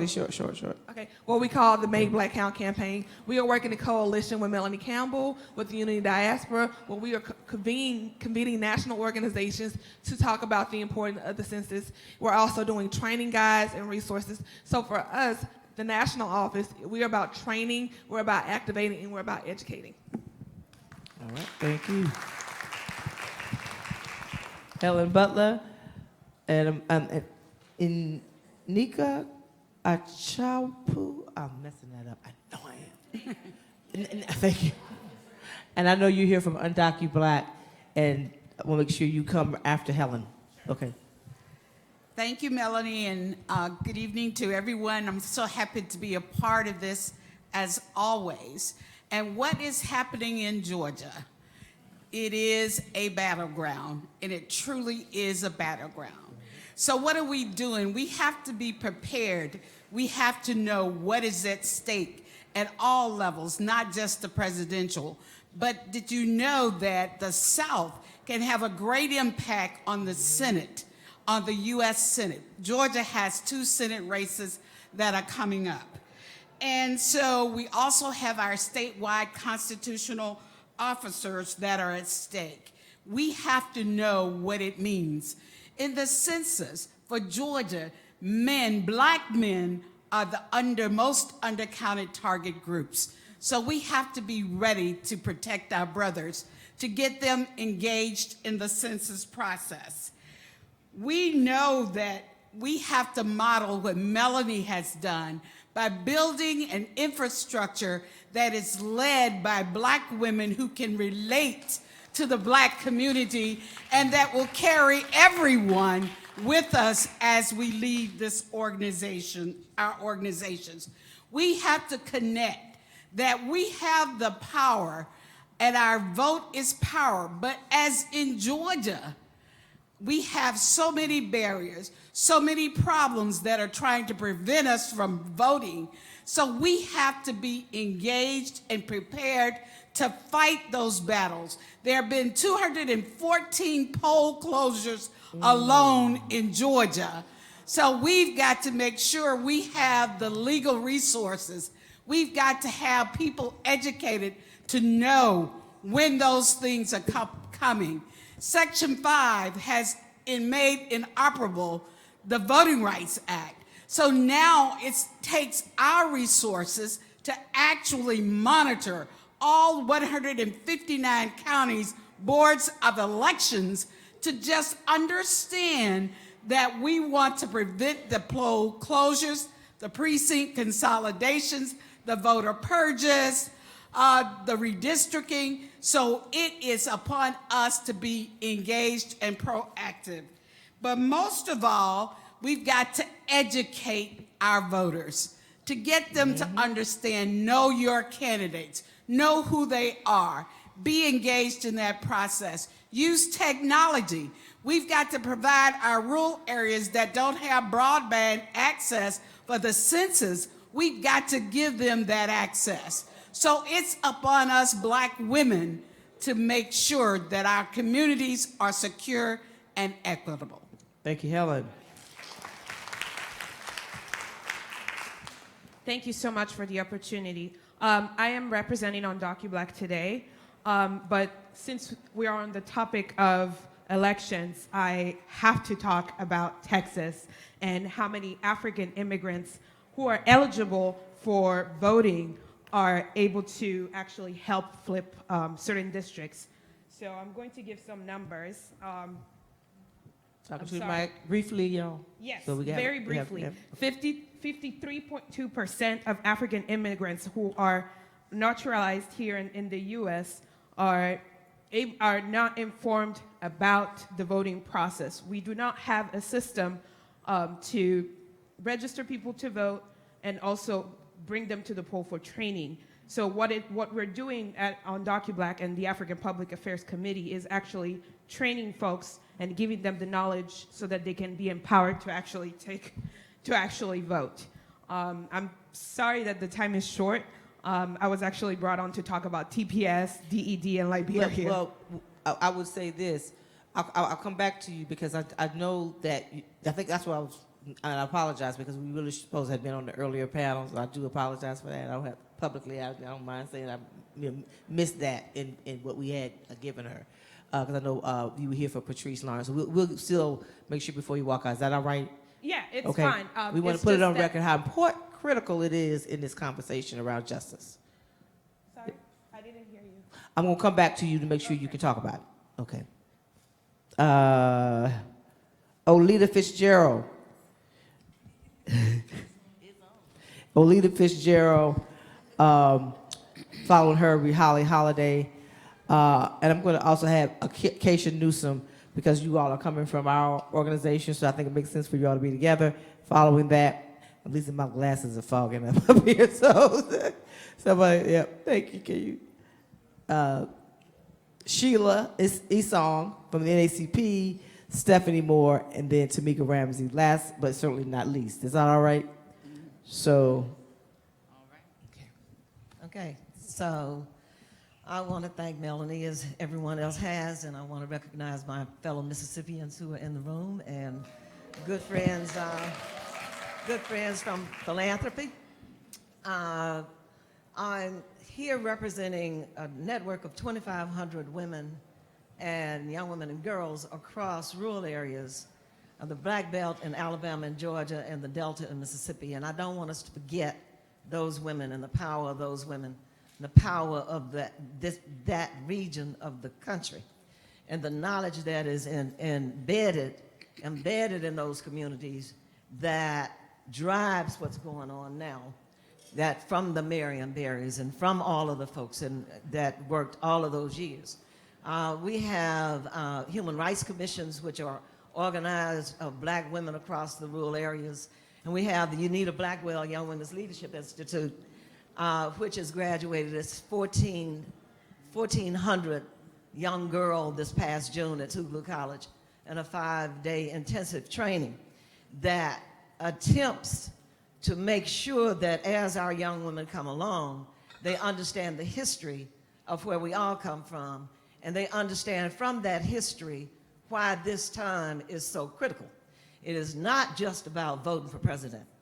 This is the most critical time in our estimation from where we live, because when everybody across this country was saying, "Make America great again," in our neck of the woods, the slogan was, "Make America white again." And we should be very clear about how dangerous and what this precipice is that we're sitting on. This country was not built for us, by us. This country was built by white men and for white men. It wasn't even built for white women. I was just recently reading up on the Dred Scott decision for something else that I have to talk about not far from now. There is this sinister kind of movement that's going on that Donald Trump represents. And while he is doing and voicing and got us over here chasing down this rabbit, they are rolling back everything. They are rolling back housing. They are taking housing tax credits, and it's going to rich white families. HUD certificates are going up. In the state of Mississippi, which dangles down there at the bottom of the country in terms of high numbers of poverty, between West Virginia and New Mexico, we swing back and forth. A state that has 3 million people in it, less than 4,000 people are on welfare. Now, I don't say that to say that we are for welfare.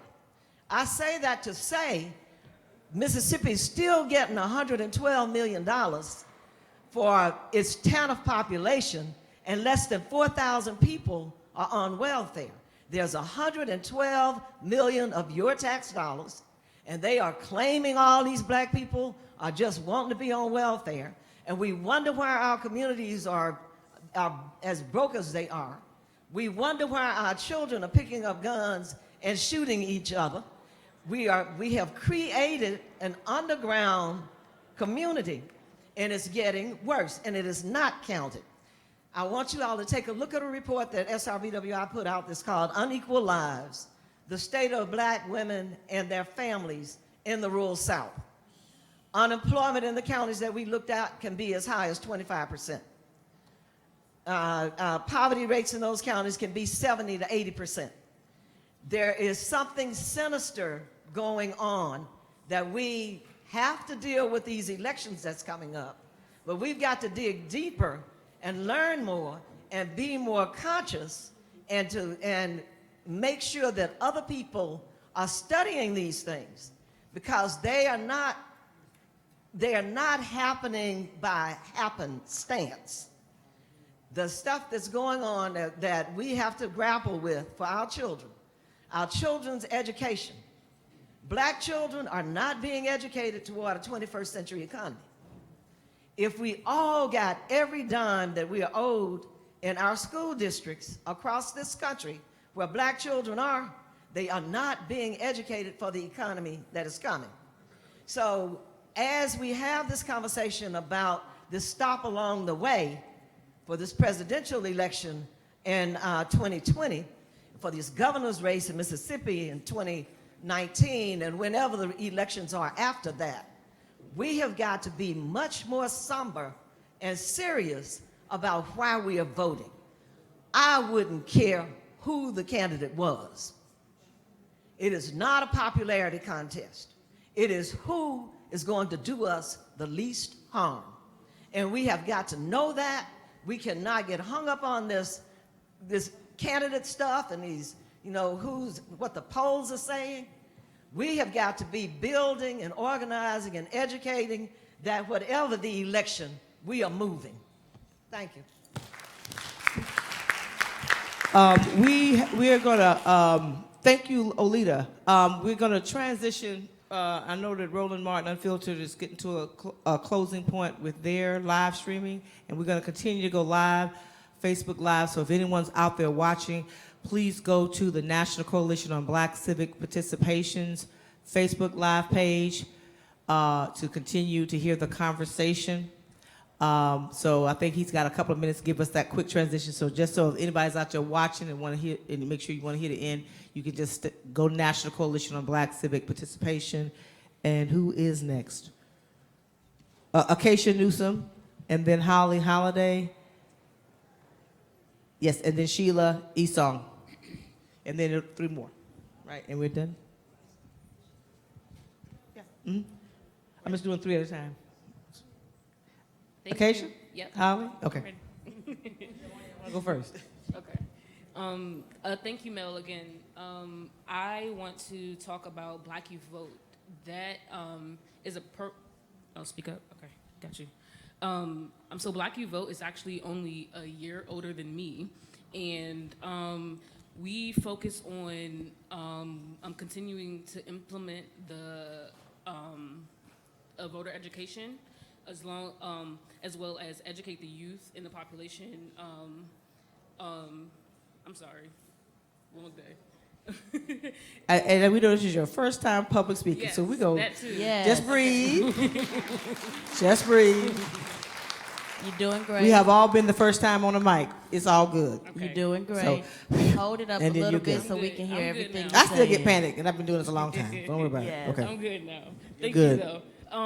Okay, so basically the BYV goals are to continue to implement the voter education, educate youth in the young adult community, also mount an aggressive national online organizing and media campaigns, also to define the impact of the Black youth in the electoral, in all elections. And also, I do want to point out that that Black Youth Vote is now revamping, I will say, and in order to do that, we are actually hosting a series of watch parties for the presidential debates.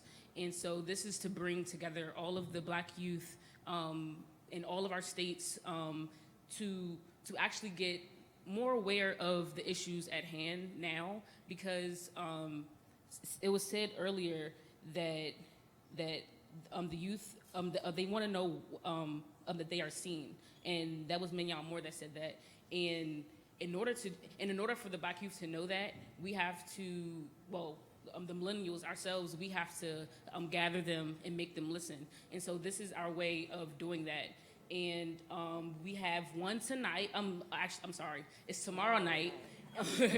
It's tomorrow night, and we have some in almost all of our affiliate states. So please follow us on our social medias, and please keep in contact with us, because we're. What's your social media? Oh, our social media is Black Youth Vote all across the board. So Facebook, Twitter, Instagram, and we will be pushing out all of our states' information as well, in case you know people, young people in those states as well. Thank you. And that, Thank you, Keisha. great job. Black Youth She was Vote. awesome. Yes. And at the tail end of our rolling broadcast, I just want to remind people to go to text 41444 Unity 2020. This is the way you can support the programs like this, as well as all of the work that happens at the Black Women's Roundtable and the National Coalition. The National Coalition actually hosts not only the Black Women's Roundtable, but Black Youth Vote, as well as the Unity Diaspora Coalition. All of these are coalition activities. So when you see the National Coalition, you actually are seeing the work of more than 60 organizations, national organizations as well as local organizations, and so many of them that you've heard around the table. As you know, Melanie cast a big tent. I'm going to turn this way, so my boss can't fire me today. But I just want to remind you to please text 41444 Unity 2020.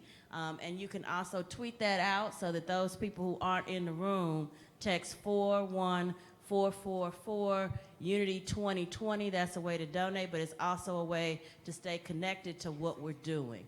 I have 2 charges. I'm going to turn back around because I'm about to stay back on script. Very short. Yeah, short. Okay. The first charge is the Black Women's Roundtable will be doing a presidential questionnaire, which we do every 4 years. So we want you to come and check back with us because we're actually taking the things that have been said around the table and using that to inform the questionnaire that will go to every single candidate, Democrat, Republican, and otherwise that we can find, and we'll be publishing that at the end of the year, so stay tuned for that. And the second thing on the census, 2020 is a year we have to do 2 things. We have to walk, chew gum, and play drums at the same time.